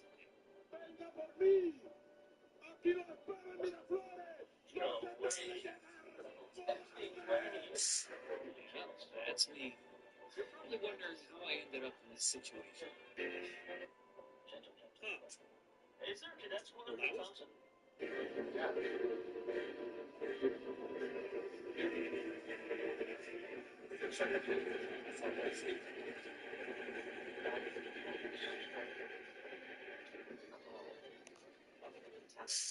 You know, I thought that maybe, just maybe, after the insanity of 2025, you know, multiple wars, the Trump regime part 2 electric boogaloo, Iran, Israel, dying, and a myriad of other geopolitical and military happenings, you'd hope that 2026 was going to be a calmer, more coherent experience. Yet, Just like every year since we shot that damn gorilla, it's time for us to buckle up. Oh my God. You know what? Let's see. So for those who slept through it and haven't checked their phones or news in over a week, or are still blackout drunk trying to forget the absolutely moronic timeline we live in, the United States carried out a special military operation to capture, and extract Venezuelan dictator Nicolas Maduro from his high-security compound in the foothills of Venezuela's capital of Caracas. The operation was successful. In fact, it was astonishingly successful. To the extent that almost every professional and theorist who's looked at it is now calling it the finest operation in military history. No U.S. fatalities, minimal collateral damage, and the precise elimination of almost exclusively extreme targets, primarily communications, air defenses, port facilities, barracks, vehicle storage, air bases, along with their associated control nodes. Oh, and they also formed the mausoleum of Hugo Chavez. Supposedly, there is a post-president with an air defense capability provided by manpads, but more likely it was a political statement and a control. I hate to use the archaic term for the moles, yet it does seem to me that there's actually necessity, and it is, desecration of a grain aside, rather hilarious that the US taxpayer spend over $1 million just on it.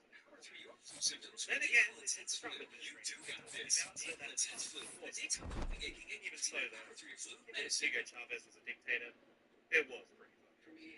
Naturally, however, I'm going to have to talk about it, given what happened, how it happened, and why, especially given the aviation focus. But for those of you just on the TLDR, here it is. How 160th floor and Delta Ballistics certified gangster shit grabbed Maduro on the hand and bounced with the casualties. Why? Oil. Venezuela fell under the control of a populist quasi-socialist government in the 1970s that nationalized the nation's oil reserves, which just so happened to be the largest oil fields in the Western Hemisphere. That kicked out American soldiers and naturally viewed as stealing their assets, which, in the past 20 years, has gotten far more severe under Hugo Chavez and Maduro, who started leveraging the oil industry to support their dictatorship, as well as the entire economy, while undercutting U.S. oil markets. This naturally leading to the inevitable Americans screaming, communism! Eagles screeching, and now outspending their time, this.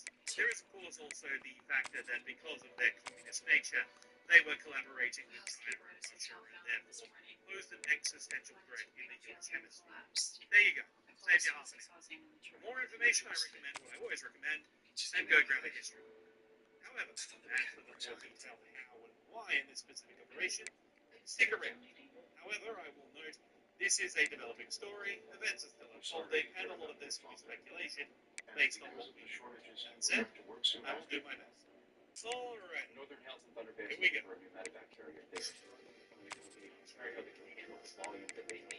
So I'm getting pressure from our ops manager.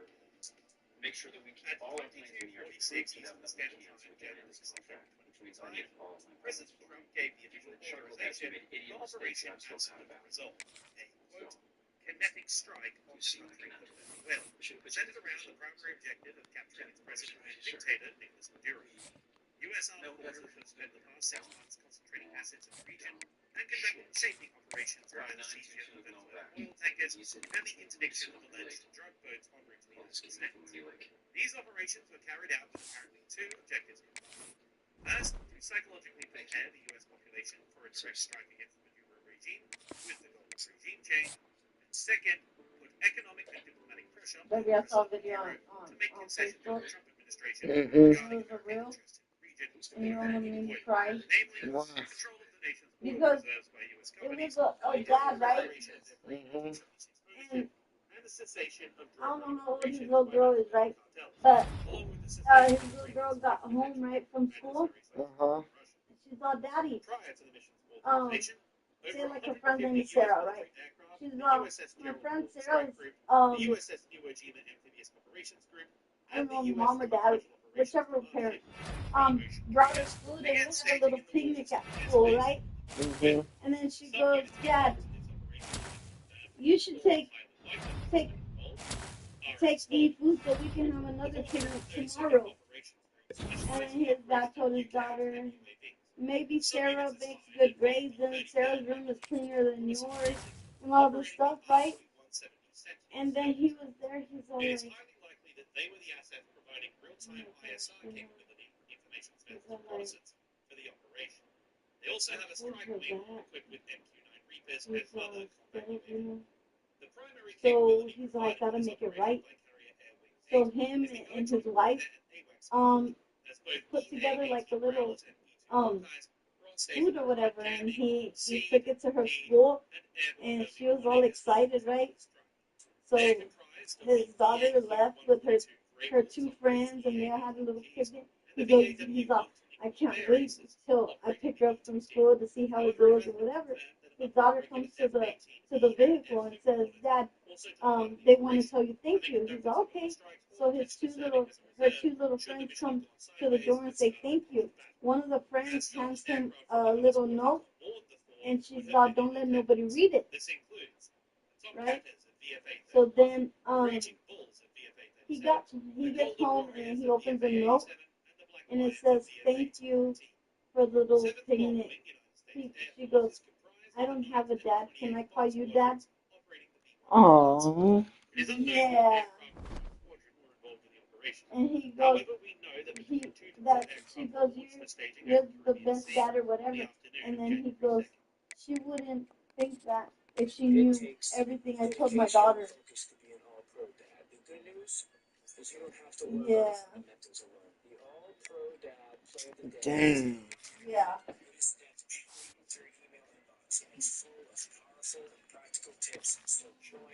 Ugh. It made me feel bad. I keep getting mad at Baby Lauren for acting silly. But she wasn't like really taught, like, you know, how to act. You know what I'm saying? Yeah. Great Don Thanks, by the way. Don's running first. The Ghost, Texas, is doing a great job.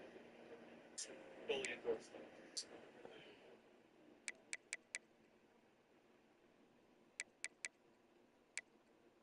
First Fighter Wing is the elite fighter formation of the United States Air Force. It is comprised of the 27th and 94th Fighter Squadrons operating the F-22 Raptor. They formed the primary air superiority component to protect against any intervention from the Venezuelan Air Force. The 43rd Air Mobility Operations Group operates C-130s in support of Joint Special Operations Command. Their aircraft were spotted on the flight line of NAS Roosevelt Roads in Puerto Rico.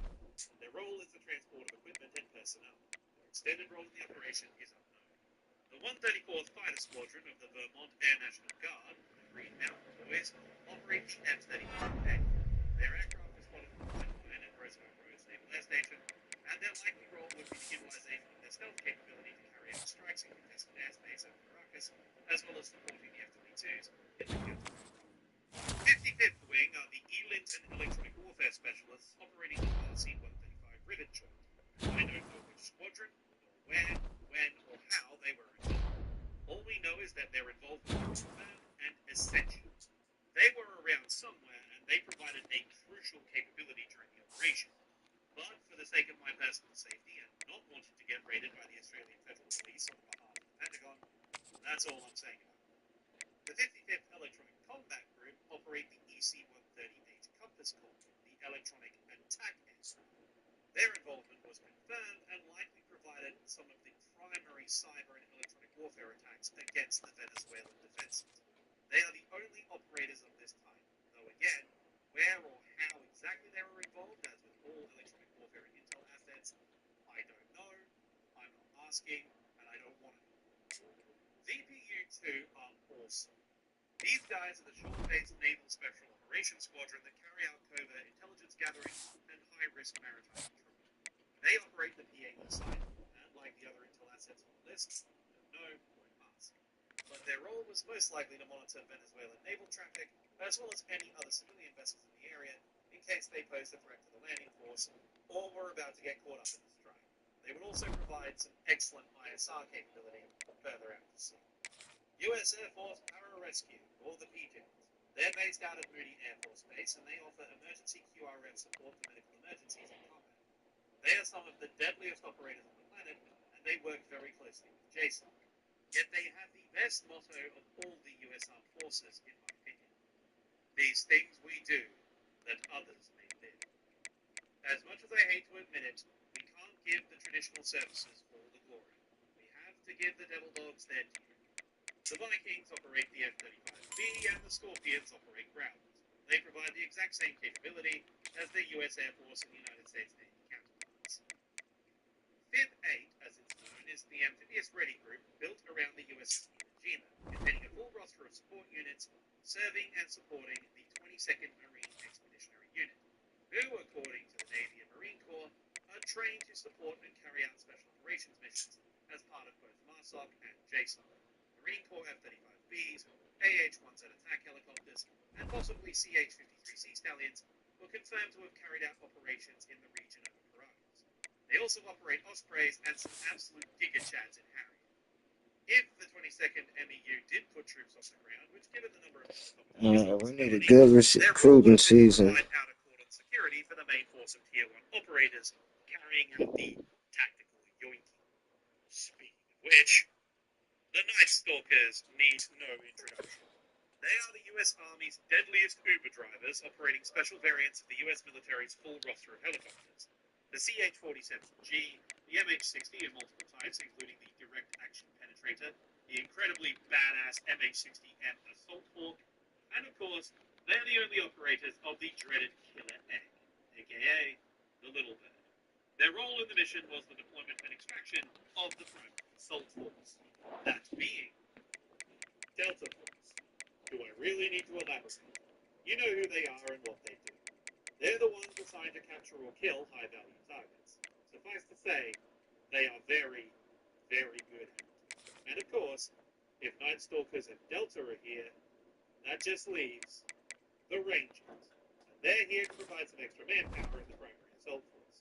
Delta isn't that big, so they need some backup. And as usual, they're on the 10-yard line leading the way. Right? As for all the other support assets involved, there would be no way to confirm them other than primary sources, and I guarantee we aren't going to get those. Suffice to say, there are at least 4 aerial refueling tankers operating over the Caribbean Sea, an EA-11 Airborne Command Center, and a myriad of support units required to mount an operation of this size, including MQ-9 Reapers, battlefield UAVs, and there are even reports of loitering munitions being employed alongside long-range kamikaze drones. Suffice to say, there was a lot of hardware and personnel in the skies of Venezuela that night, a cool diagram of which you can see on the screen. Hi. And of course, these efforts were augmented by an unknown number of CIA intelligence officers on the ground who have been gathering information regarding Maduro's pattern of movement, his location, and establishing human intelligence assets, including inside his personal staff, able to pinpoint his location during the raid. Planning for the operation is reported to have been in progress since the beginning of escalating hostilities between the United States and Venezuela since the Trump administration took office. The Tier 1 operators involved in the raid have been reportedly training up on an exact mock-up of President Maduro's compound for months prior to the mission. The sheer number of intelligence assets associated with this operation is immense. NSA and Space Force both played a decisive role, with satellite and SIGINT, to say nothing of the cyber and electronic warfare assets assigned in support of the, quote, kinetic action. Speaking of, let's return to the evening of January 2nd. After receiving the go-ahead from National Command Authority, United States forces on standby commenced the operation and moved to their initial points.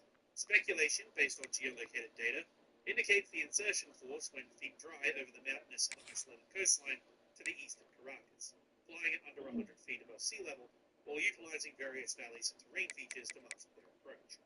At approximately 12:30 a.m. EST on January 3rd, 2025, various electronic warfare, cyber warfare, and strategic strike assets began targeting key military and infrastructure targets across Caracas. Power was cut off to various Venezuelan installations, causing blackouts among several parts of the city in order to provide cover for the infiltration force, while cyber assets disabled or digitally obliterated all communications. Approximately 10 minutes after that, precision-guided munitions began hitting various targets with a priority focus on air defense, potential quick reaction forces, and command infrastructure. The first major target hit was the Cerro de Volcan communications complex, housing all the major communication systems for both the federal government and the capital of Venezuela, located on the big mountain behind the city. Combine that with a full-scale electronic and cyber attack, this essentially shut down the ability of the Venezuelan military to actively respond. None of their command elements could even communicate with any of their units in the city. Immediately following this, multiple precision strikes took out various Russian-built air defense systems stationed around the region. 2 motorized Buk M2E launchers have been confirmed destroyed, one of which being based at Higuerote Airport, 75 kilometers or roughly 35 miles east of Caracas, most likely neutralized and prevented from targeting the helicopter infiltration taking place simultaneously to the west of the base. Numerous other impacts have been observed at this time, most likely against other air defense assets. The suspected types are S-125 Pechoras and S-300 SVs, both of which also purchased from Russia. At the same time, the primary naval base for Caracas, Niesta de Mamo and Puerto Gaira, I'm sorry to the Spanish speakers in the audience, to the north of the city, had its storage warehouses on the main pier destroyed, the contents of which are unknown, but given the cook-offs we saw, they are speculated to be man pads which could pose a threat during the accident. Further strikes were detected at various air bases in the region, including El Libertador Air Base, Charvala Air Base, and Barquisimeto Air Base. These bases house the majority of Venezuela's fighter, drone, and airlift capabilities. The targets struck in those locations and the battle damage assessments are fragmented at best. However, aside from a pair of Su-30s launched on a counter-air missile at the beginning of the attack, no information is known about their potential shoot-down or the destruction of aircraft on the ground. Later footage showed a squadron scramble at sunrise from El Libertador Air Base, suggesting the strike disabled their ability to launch or their command and control, rather than eliminating the aircraft themselves. Or it was a warning shot to advise them not to scramble. So most likely it was a hit at the headquarters building of the control tower, or they created the runway. If you ask me though, scrambling in an F-16A versus the inevitable swarm of F-22s and F-35s is something I'm not inclined to do after my runway got created by a Taliban. So, you know, I guess that makes sense. In any case, now in our timeline, the time is now approximately 12:50 a.m. Eastern Standard Time. Strikes intensify on the presidential palace and the main military base in Caracas, Fort Tiuna, home base of the 312th Armored Cavalry Squadron, Juan Pablo Ayala. Multiple impacts were seen at various points. The primary storage warehouse for their vehicles was hit, along with several other open-air shelters. These strikes were immediately followed by the 160th Direct Action Penetrators and AH-1Z Cobra gunships of the United States Marine Corps, interdicting potential quick reaction forces by absolutely annihilating any Venezuelan military equipment and personnel in the general vicinity, using Hydra rockets or APKWS as seen in the footage here. This prevented any reinforcements from moving to aid the dictator as the ground team approached their landing zones in and around Maduro's compound, located southeast of Fort Tiuna. Exact deployment of the team is unknown beyond their ultimate objective. However, available landing zones in the region include the baseball field to the north of the compound, which is directly beside the entrance to Venezuela's main underground bunker complex, which is suspected to be where Maduro attempted to flee to at the beginning of the operation. And of course, the roof of his compound itself. Helicopters of the 160th took fire from various small arms and man-portable air defense systems approaching the landing area, including footage of one Igla shoulder-fired missile inflicting damage on one of the attacking aircraft. However, countermeasure systems, Western build quality, and a touch of good luck kept them operational, and the aircraft continued on mission without hindrance. The continued survival of that very brave man is deemed unlikely, as General Dan Kane emphasized extensive self-defense return fire in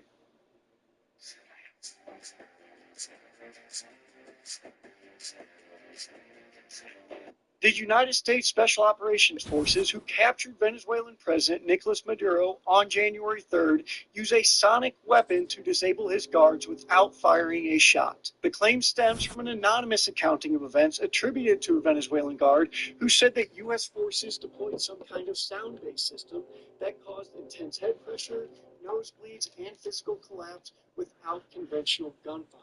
The claim was amplified on social media and picked up by multiple outlets and quickly took on a life of its own. At this point, it's important to be clear about what we know and what we don't. There is no on-the-record confirmation in the U.S. government that any such system was used. The Pentagon has not acknowledged employing a sonic weapon. weapon, and there is no publicly available documentation, imagery, or independent corroboration backing up the more dramatic details of the account.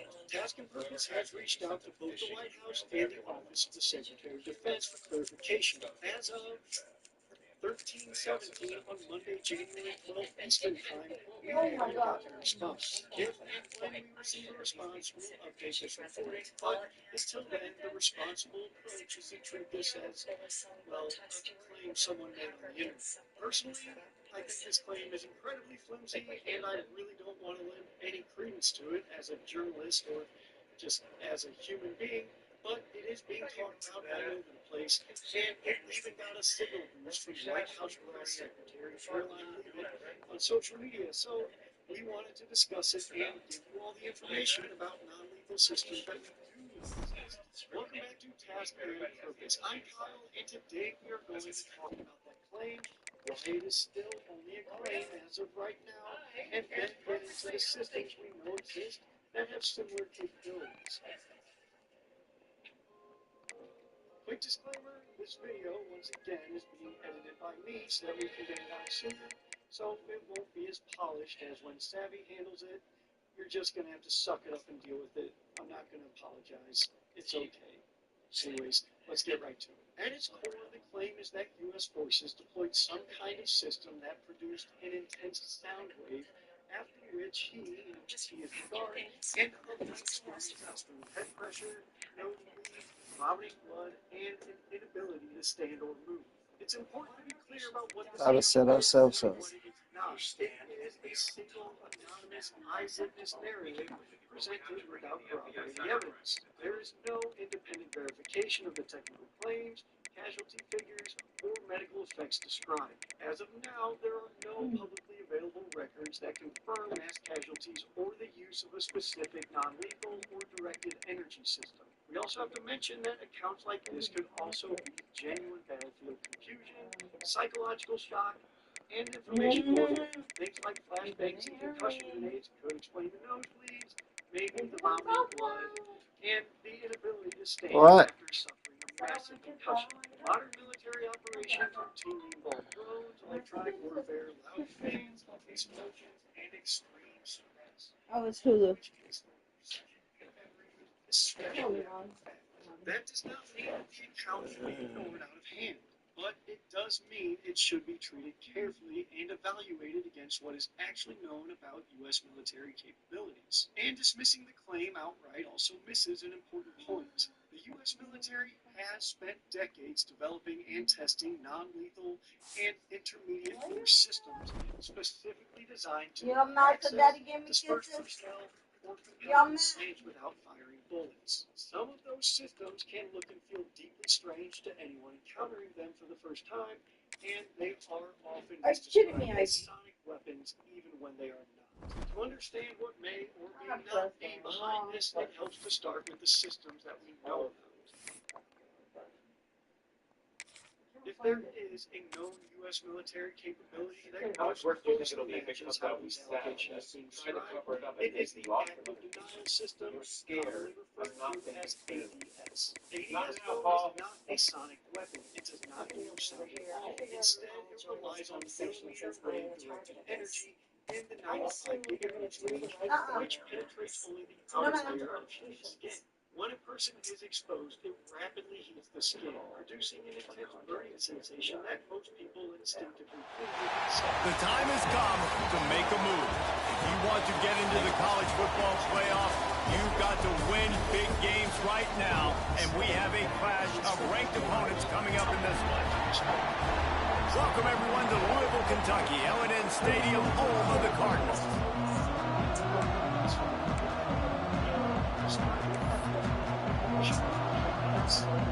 UConn will deliver the opening kickoff, and we'll get this game going.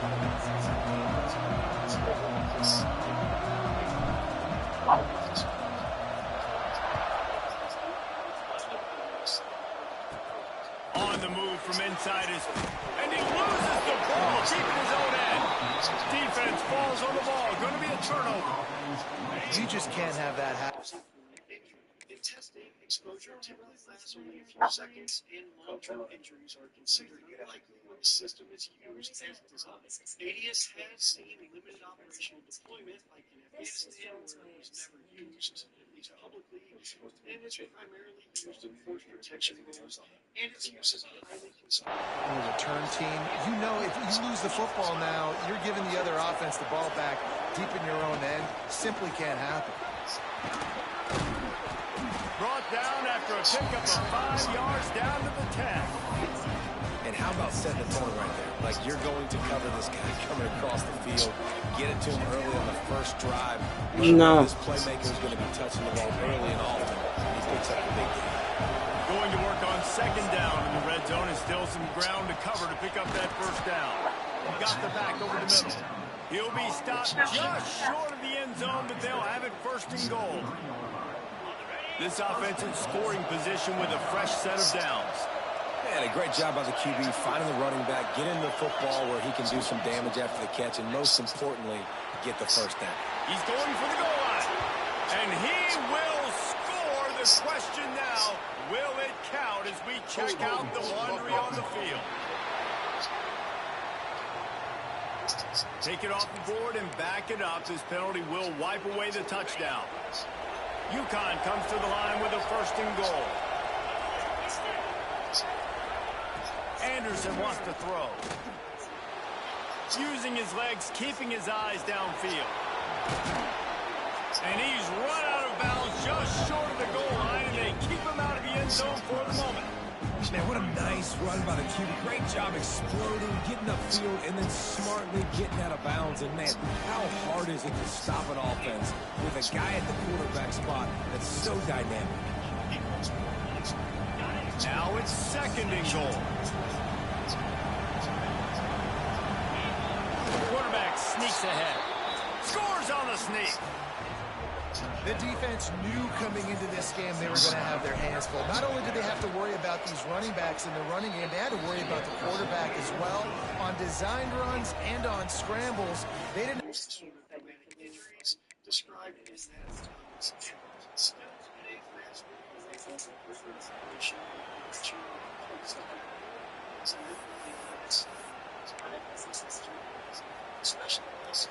The drive starts from their own 25-yard line.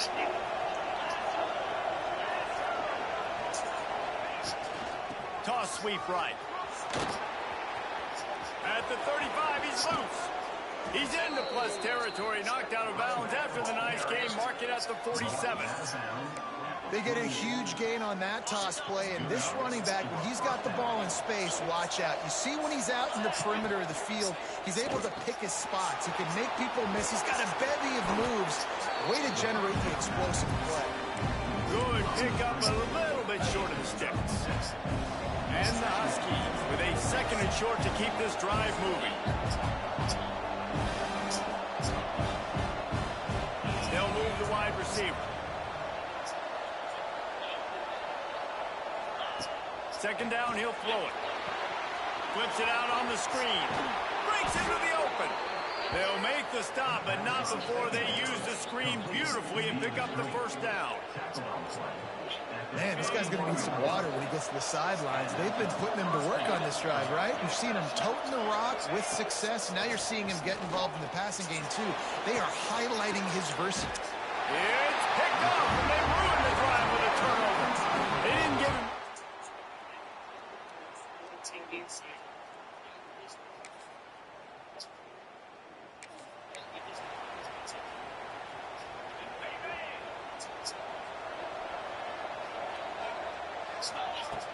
Anderson will throw.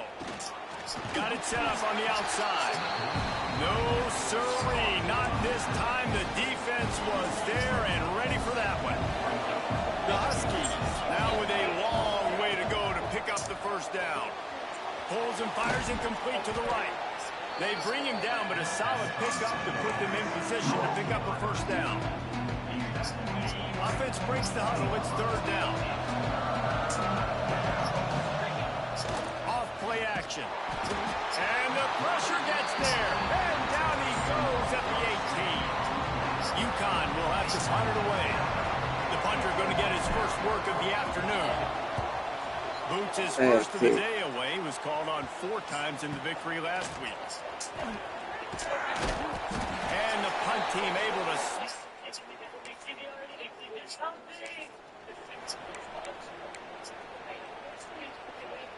They've got a little time here to put together a productive drive late in the half. Wants to go up top on first down. Can't hold on. He had it right down the middle, and he flat dropped it. This defense has a lot of speed, especially in the secondary. You saw that speed. That defender got to that receiver so quick, and because of the hit, incomplete pass. They go to the wide receiver screen. How about this sophomore stopping him short of the first down line? Now facing a 3rd and long. From the gun, wants to pass. Here's a heat. And they can't make the connection. And this defense, we know, they present a lot of challenges. You can see it right there, man. They shrink windows fast. They're a top 25 defense for a reason. You really better make sure you're dialed in today, or else they can make you pay it up. And the returner is stopped. Man down on the play as the officials take a break to let him be checked out. They're doing that stuff to the back. Yes. You know that Calvin has access to his medications and will use as much as he needs to. But they still have different medications. What does that really look like?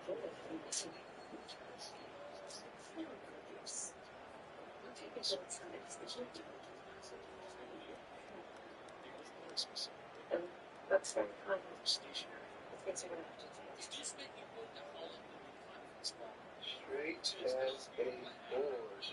All set, buddy. Need help? You got your paper? Usually we're not just heard them guys here today. I was so good. I'll show you right now. Sure.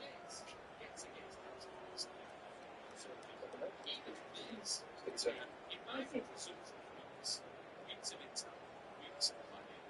What's your name?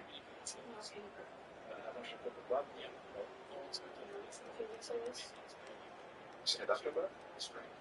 Just been taking some Tylenol and some pills. They died last year. My sister takes care of us.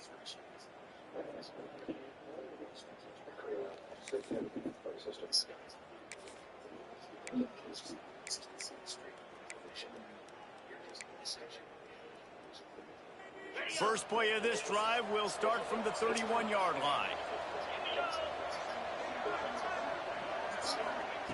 Anderson wants to throw. Looking left. And this will be incomplete. A big hit there forces second down. Couldn't make the connection last time. Let's see if they throw it again.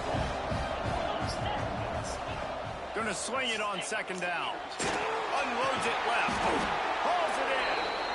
Great pickup as they'll keep this drive moving, and they've got it at the 45. And that's a really good example of why offensive coordinators script plays. You know the down and distance, and you know which routes can get you to the stick. So there's no wasted time. That coordinator got the play. He lets one fly deep. Catch and stride inside the 15. Here's a timeout on the field. Tight game here late in the first half. Timeout, UConn. UConn comes to the line after getting another first down.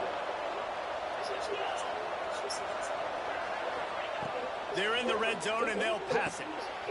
What are you talking about? They go up top to get it down to the 5-yard line as they try to pay off this drive. Well, a nice gainer on that running back screen. How about the offensive line getting downfield and getting blocks to really help out the back, find some space to go to work? What was it? It'll be second down, and remember, they can pick up a first without scoring.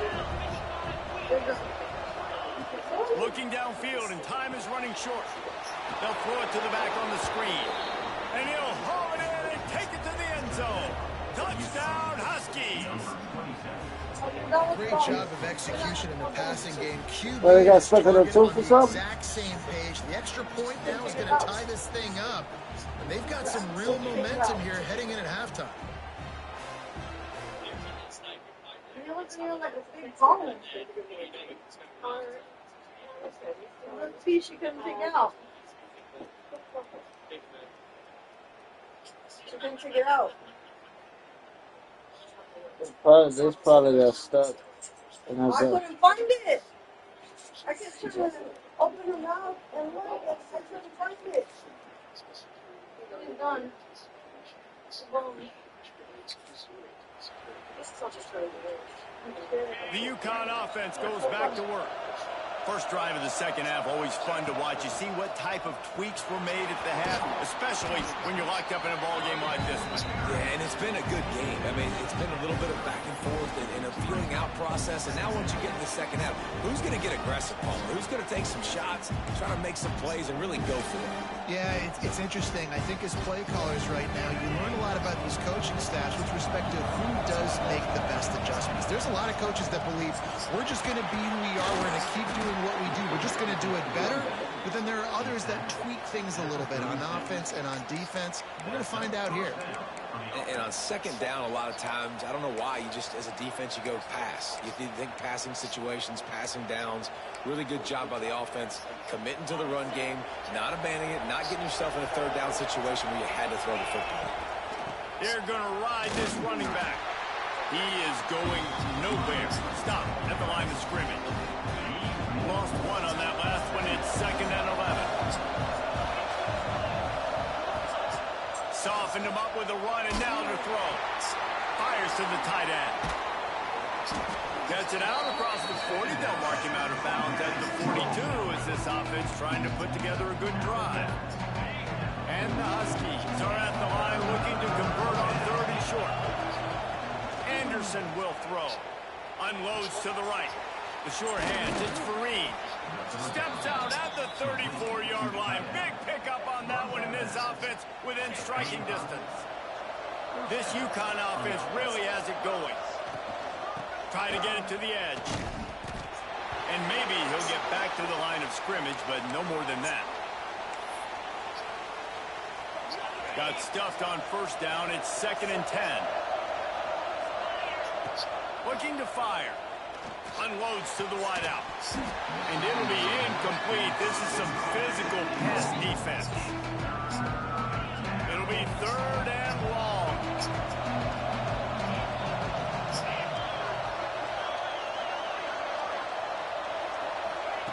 From the gun, wants to pass. Throws to the wideout. This time he's got his man. Just making a play, getting it to the 23-yard line. It'll be 1st down. Here's this offense with a fresh set of downs.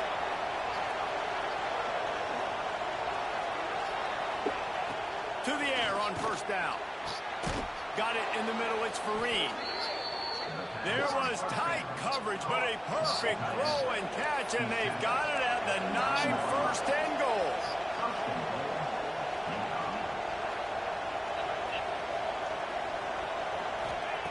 Wants to throw it.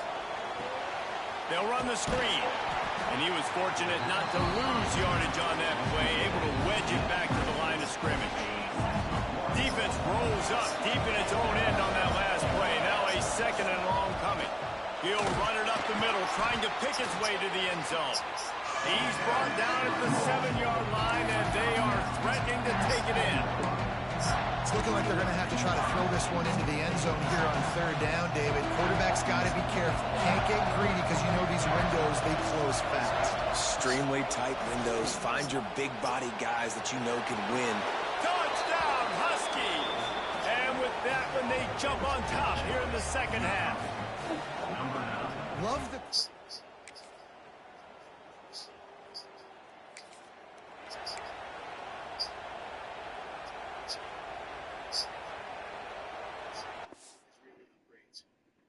acquired F-16 jets from the United States through a foreign military sales agreement called Peace Delta in May this year. Yeah, I was going to say, that was a while ago, that though. With diplomatic and military missions. Long time ago, the first Latin American country. I thought it was over here. I didn't know they were hanging out. It's a long time ago. The reason the U.S. does not use missiles. UConn going back to work on offense. They had to stand by and watch that scoring march, and now it's up to them to find a way to answer it. And that one looked great on the grease board, but when they blow it up like that, the defense is going to win every time. The Huskies with a long way to go after the loss on the last play. Nowhere close on that one as he got drilled trying to deliver the football, and now they face third down. And now let's see if the offense can bail itself out after the second down misfire. On third and long, he'll need to loosen up that arm. And this will be picked off, a costly turnover in a tie game.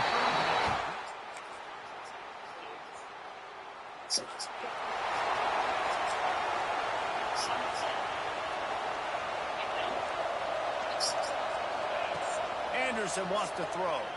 Pressure coming. Stands in and takes the hit. Pulls it in down the sideline. And an explosive play has him on the move, and he gets it all the way to the 48-yard line. UConn quick to the line. Quarterback making checks. Wants to throw on first down. Finds space on the right. No chance to run, but still a good gain. And the Huskies in a good spot here with second and short.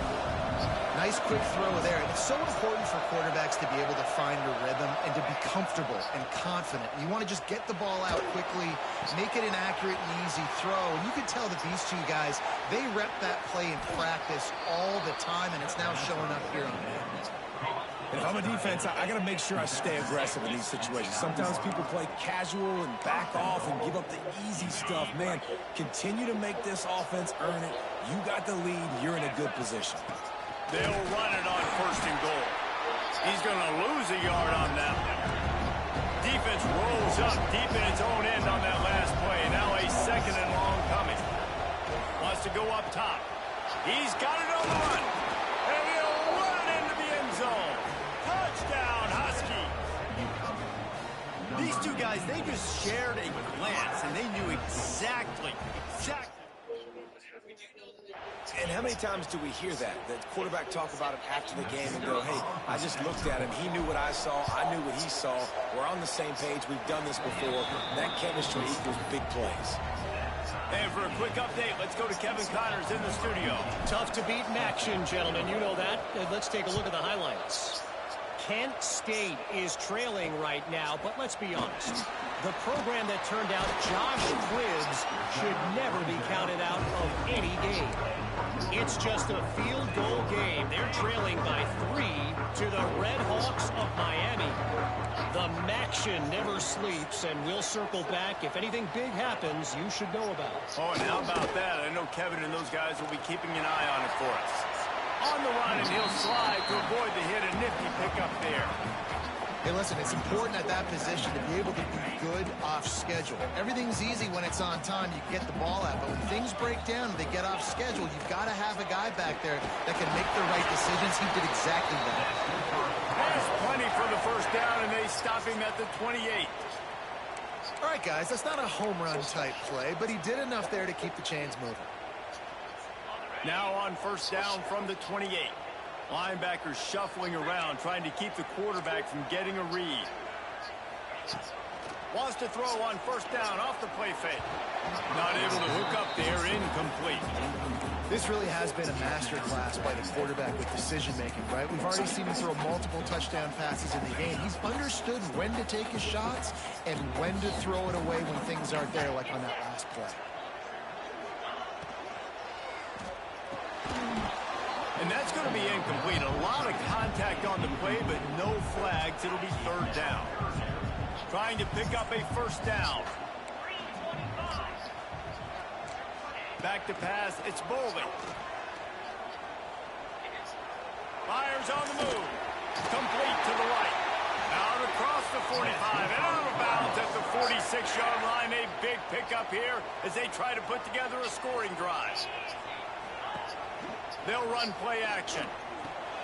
Caught in the backfield. It's Brown. And how about the efficiency on that one? It'll bring up 2nd and 4. The clock is still running, and they have to get everybody lined up. Wants to throw again.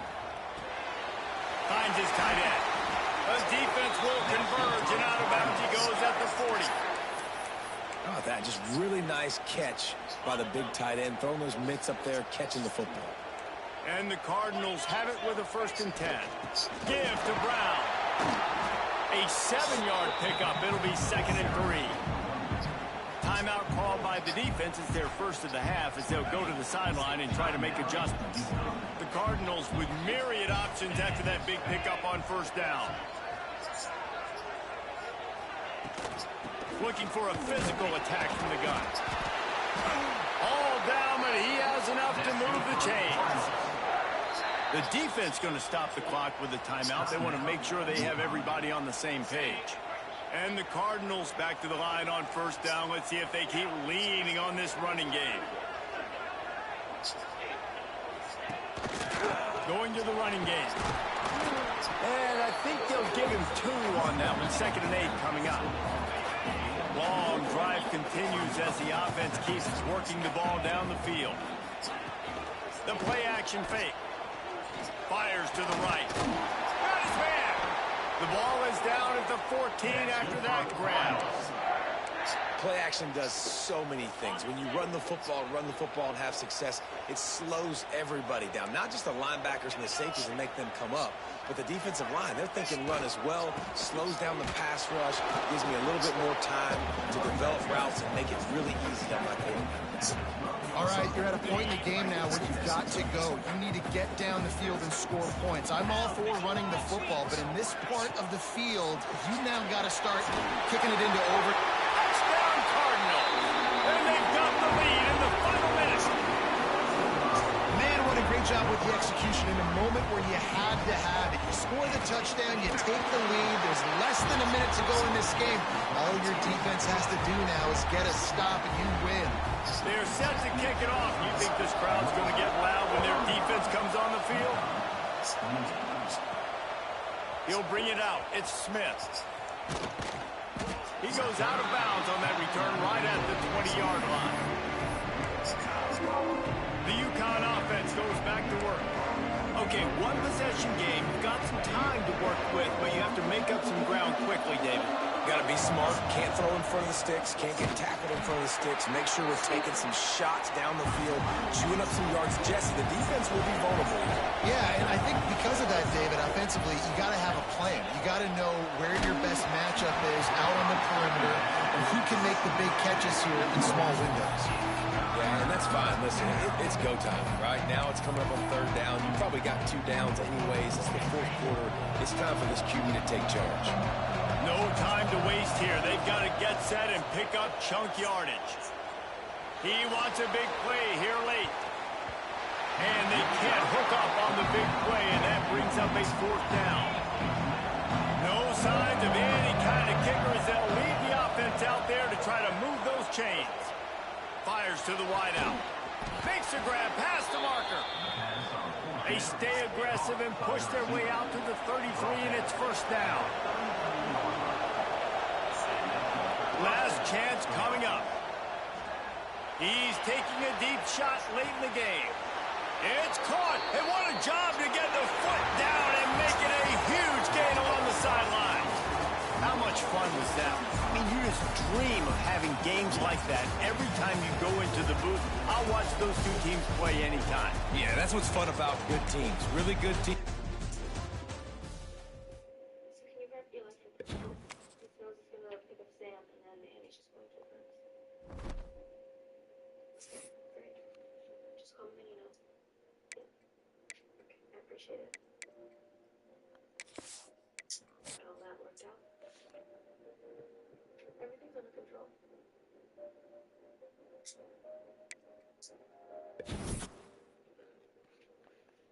You want to do this to me? Close the door. of every doctor who's left the hospital in the last 8 years. And anyone who filed a complaint against Amy Larson. What does it have to do with me? You've been vocal about what happened with your father, and obviously we've all heard what's going on with the security breach. Okay, do you honestly think I would throw away my entire career just because she fired my father 3 years ago? Stop this.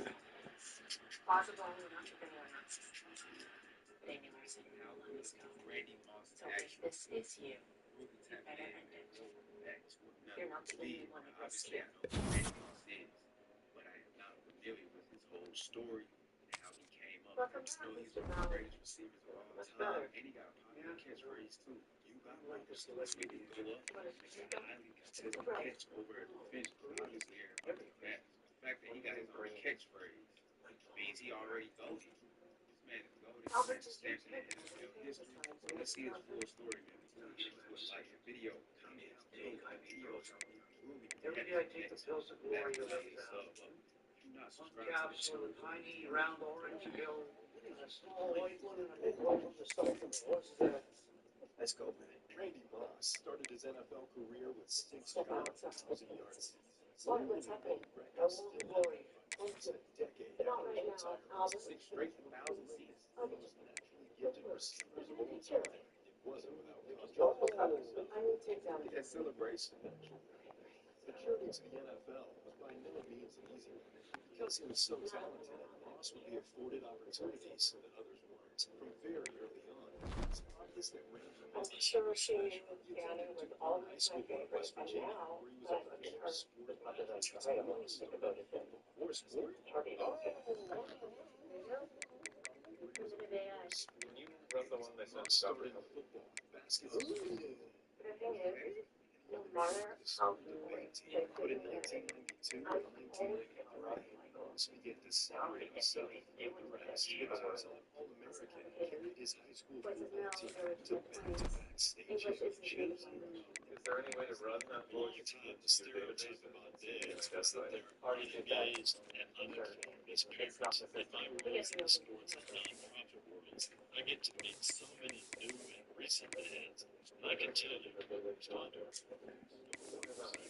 also played safety on special teams. He was the kickoff and punt returner. He was also the team's kicker. Damn!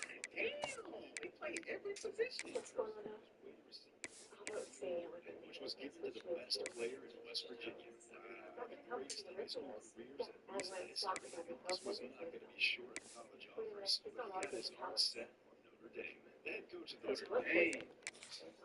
Moss was the best high school player he had ever seen. This is where things began to go downhill for Randy Moss. After signing his letter of intent. After a dramatic and competitive regular season in the ACC, it all comes down to this: the conference championship game, a battle for the trophy that also carries serious college football playoff implications. Welcome to Bank of America Stadium, the home of the Panthers, right here in Charlotte, North Carolina.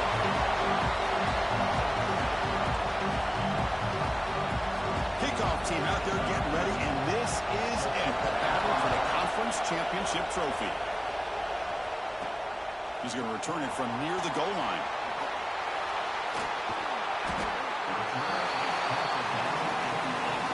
The Huskies offense is up first today. And it comes down to this: after a brutal regular season schedule, all these teams have poured into it, and now one final showdown, Kirk, and one of these teams walks off this field tonight as conference champions. Well, if you talk to these coaches, and especially the players, Chris, you get the sense that this game means a lot. Opportunity to become conference champs, and also you win this game, who knows how it can impact you that next step into the postseason. So let's see who the better team is and who's going to become the conference champ. From the shotgun, an inside handoff. And the Salk were able to bring him down quickly. It's third down, opening drive of this conference championship game. Scanning the field, it's Anderson. But near the sticks, it's Porter. And he picks up the first down before they get him to the ground. A new set of downs after that completion. And the ball is handed off out of the shotgun. Defense does a really nice job here of being able to contain that run game, help them just get 2 yards. Chris, to me, this changes the playbook a little bit now for the offense.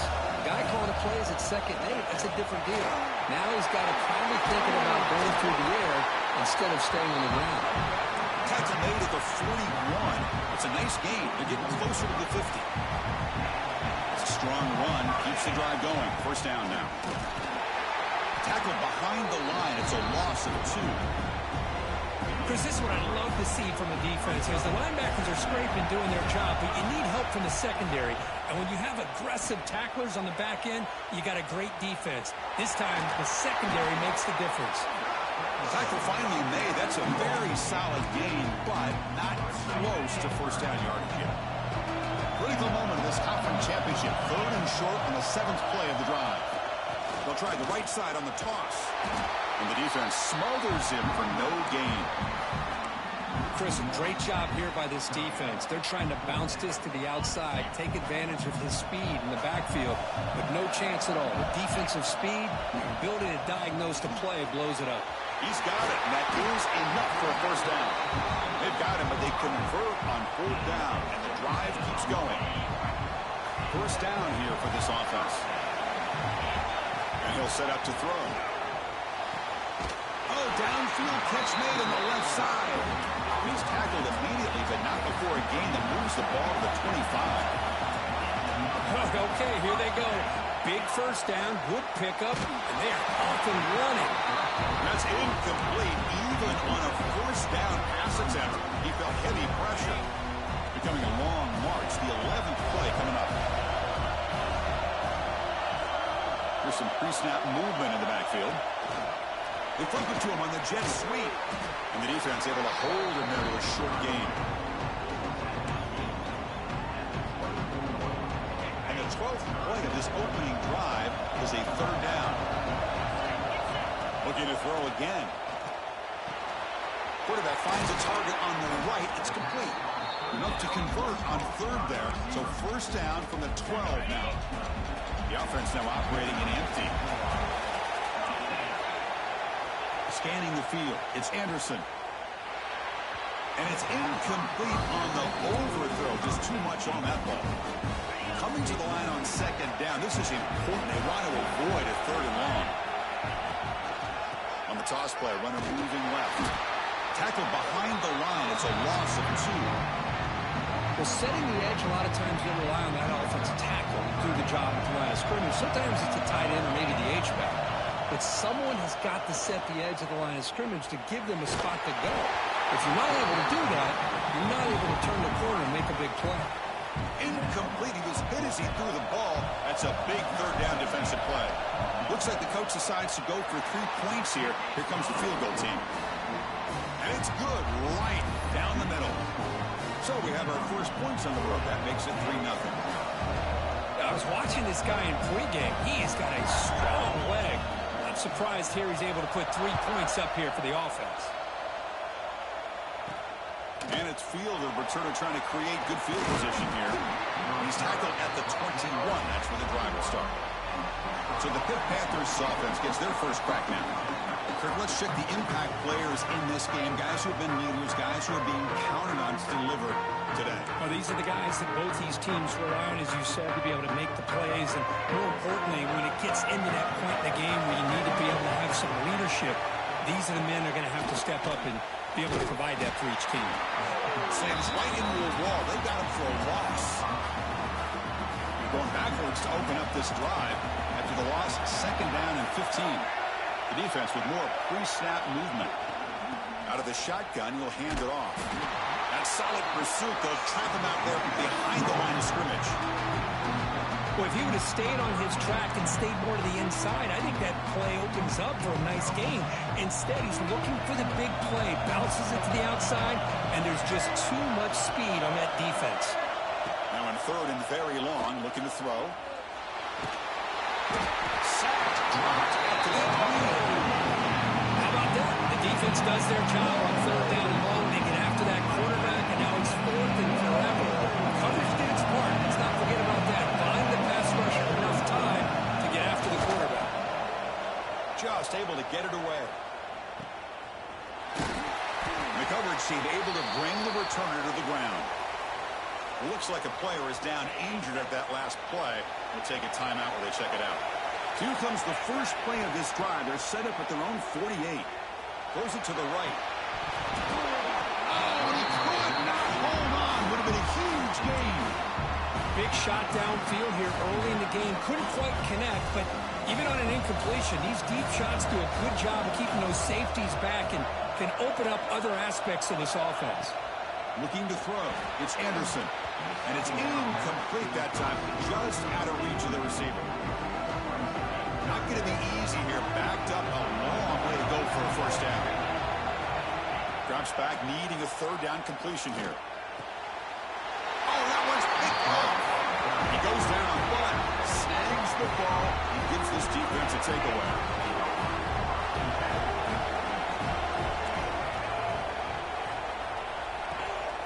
They'll run it out of the shotgun. Tackled behind the line. It's a loss of 2. The Panthers looking to crank up the tempo a bit. Big throw caught on the left side. Defense reacts quickly. A very short gain on the play. Challenging play for the offense. They face 3rd and long here from their own 43. Dropping back. They're going to throw for the first down. Looking for a man deep on the right side. And that's incomplete. They were afraid to let it fly, but it brings up a 4th down. The Panthers will line up to run it away. And they'll kick it away now for the 2nd time.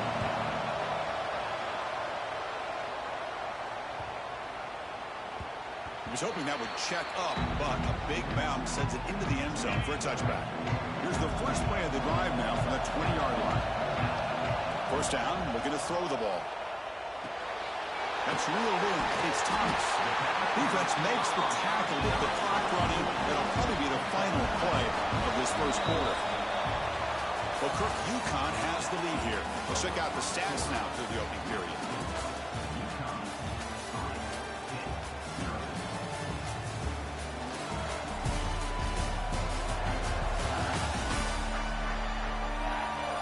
Plenty of time for some plot twists here as we begin the second quarter. Offense getting set for a 2nd down here to begin the quarter. Looking to pass. It's Anderson. Oh, and he misfires just beyond the receiver's grasp. So a very makeable 3rd down for the offense with a 29. Toss play to the outside. Across the 40. Breaks loose at the 45. Breaks clear over the right side. Can they chase him down? He takes it all the way to the end zone. Touchdown, UConn. What a touchdown. Anytime you see a play go for that many yards, everything has to come together. The offensive line did their job, the running back's vision and instincts and speed, and the play caller setting up the perfect personnel group, formation, and play call. It all came together, and they get the big score. And he'll bring it out from inside the 10. And the return man brought down. That's decent yardage on that return. And the Pittsburgh offense is back out on the field. We're coming off a quick 3 and out, so looking to put something together on this drive with a little more urgency.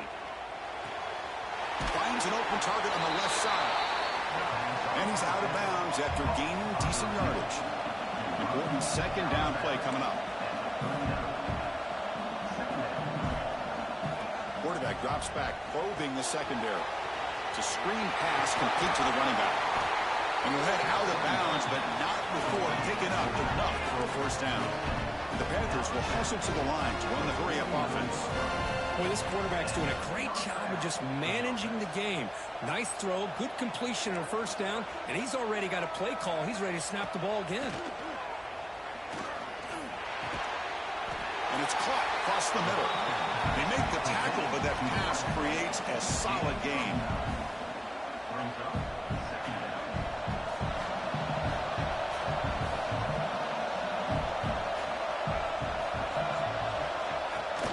Play fake, looking to throw. Fires it to the wideout. And the Pass is dropped, incomplete. Would have had a huge gain. Took his eye off the ball. One of those critical third down plays coming up. Trying to convert with a sweep. And he is denied on 3rd and 1. Great defense. So they'll send out the field goal unit to give it a shot here from very long distance. The kicker has good range, but this one is from 58 yards out. He missed it. Off target that time. And after the miss, they're still down by 10. Here comes the Huskies offense back on the field. They scored a touchdown on the last possession. Let's see if this defense has been able to come up with some adjustments and stop them this time.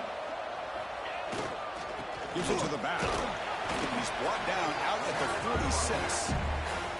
Chris, it's the consistency in this pack is giving this defense fits. They've got to come up with some changes up front. This guy's already over 50 yards, and if he keeps running the way he is, not only is he having a great day, but it's going to give this quarterback a chance to hit some big plays downfield off play action.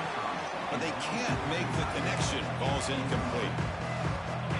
Offense are going to keep the drive alive. It's 3rd down. That's the wide receiver coming in motion now. Dropping back, it's Anderson. Gets made on the out route. And the runner steps out of bounds, but does have enough yardage to pick up the 1st down. Fresh set of downs for the offense, 1st down. They're going to run it here. Offense in hurry-up mode. They look to throw it here on 2nd down. Lets it go quickly. That's going to be incomplete. A lot of contact. No flag. Brings up 3rd down. What a hit there by the defender. Tough for the receiver to hold on to the football when he has that kind of contact. Good, clean play by the defense. The pass rush closing in. Incomplete for a 3rd straight play. Well, they go to the air to try to pick up this 1st down, but it just wasn't meant to be. Defense was ready, made sure to force them into this 4th down situation. They're going to go for it, try to keep the drive going. 4th down and 7. And it falls incomplete. A turnover on downs. Big play for this defense. Linebacker shifting around now. Trying to find some room. It's Smith. Well, not much of a gain there, but this is what they do. They love to go fast. The defense has got to be aware. Panthers hustle to the line to run that hurry up. 2nd down, we're going to throw it. It's a quick grab. That's a solid gain. Moves the ball into enemy territory. 1st down now at the 40. There's a 1st and 10 play. Well, these big pass plays can jumpstart this offense a bit, and here they go at the tempo, looking to get this defense confused and out of position. It's the 2-minute timeout. This offense running out of time to cut into this lead before the break. Getting set. Here's 2nd down.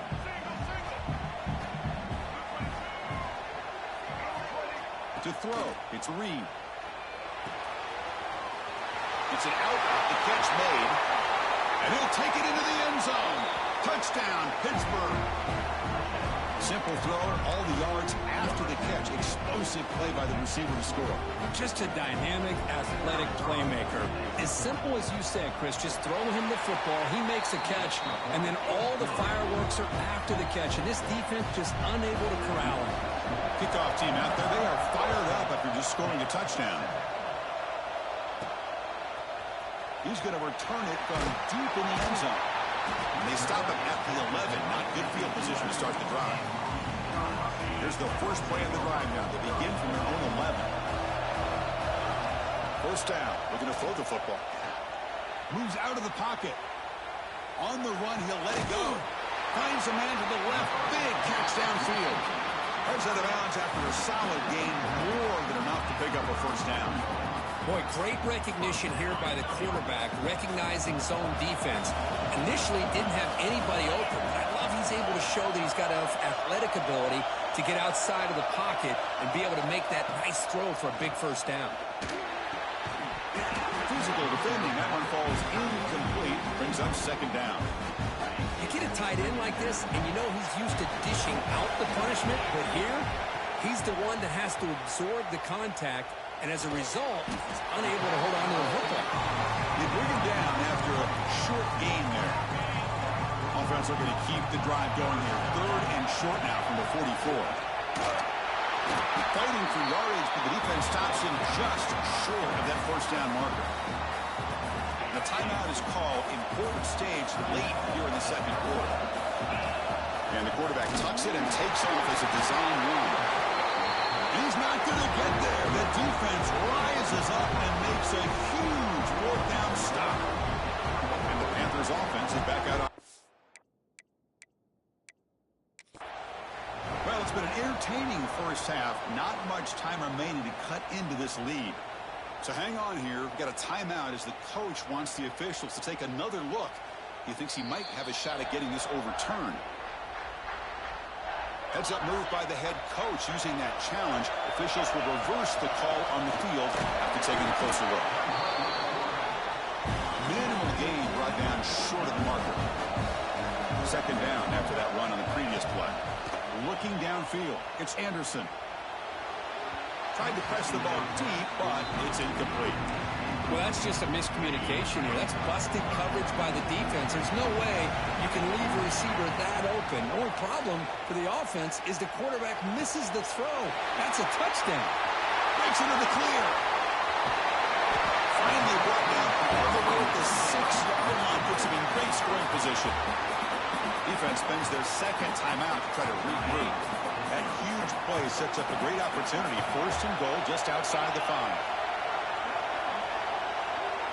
There's the snap. They'll set up to throw.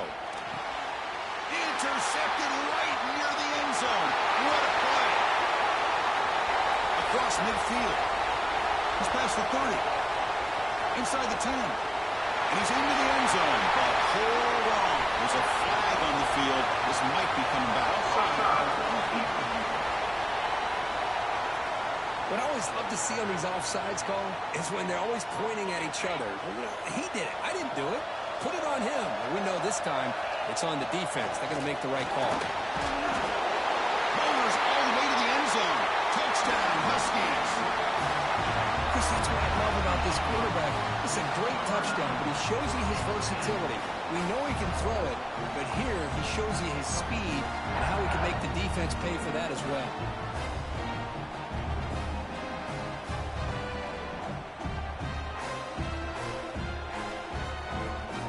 Try to add to the lead now with the PAT.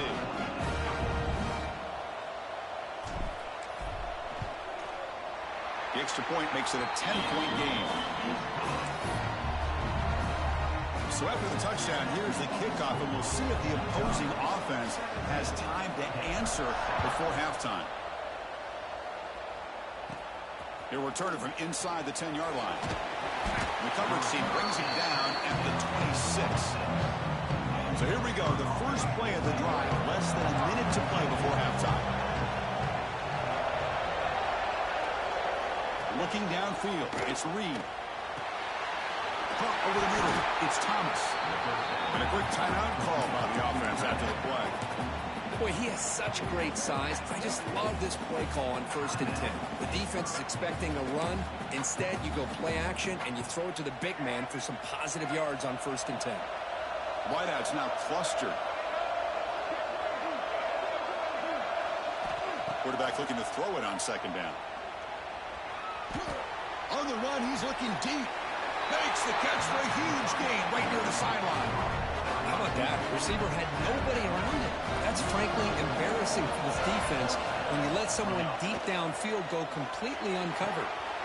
Receiver looks it in. It's complete. Heads out of bounds as a short gain on the play. Here's the 2nd down play.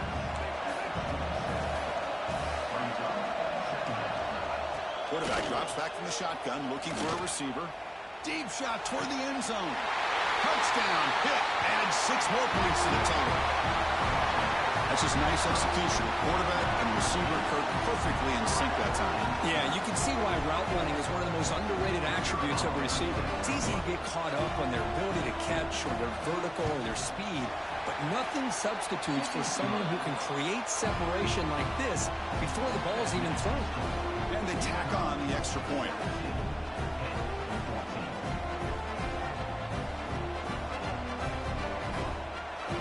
So an important touchdown just before halftime.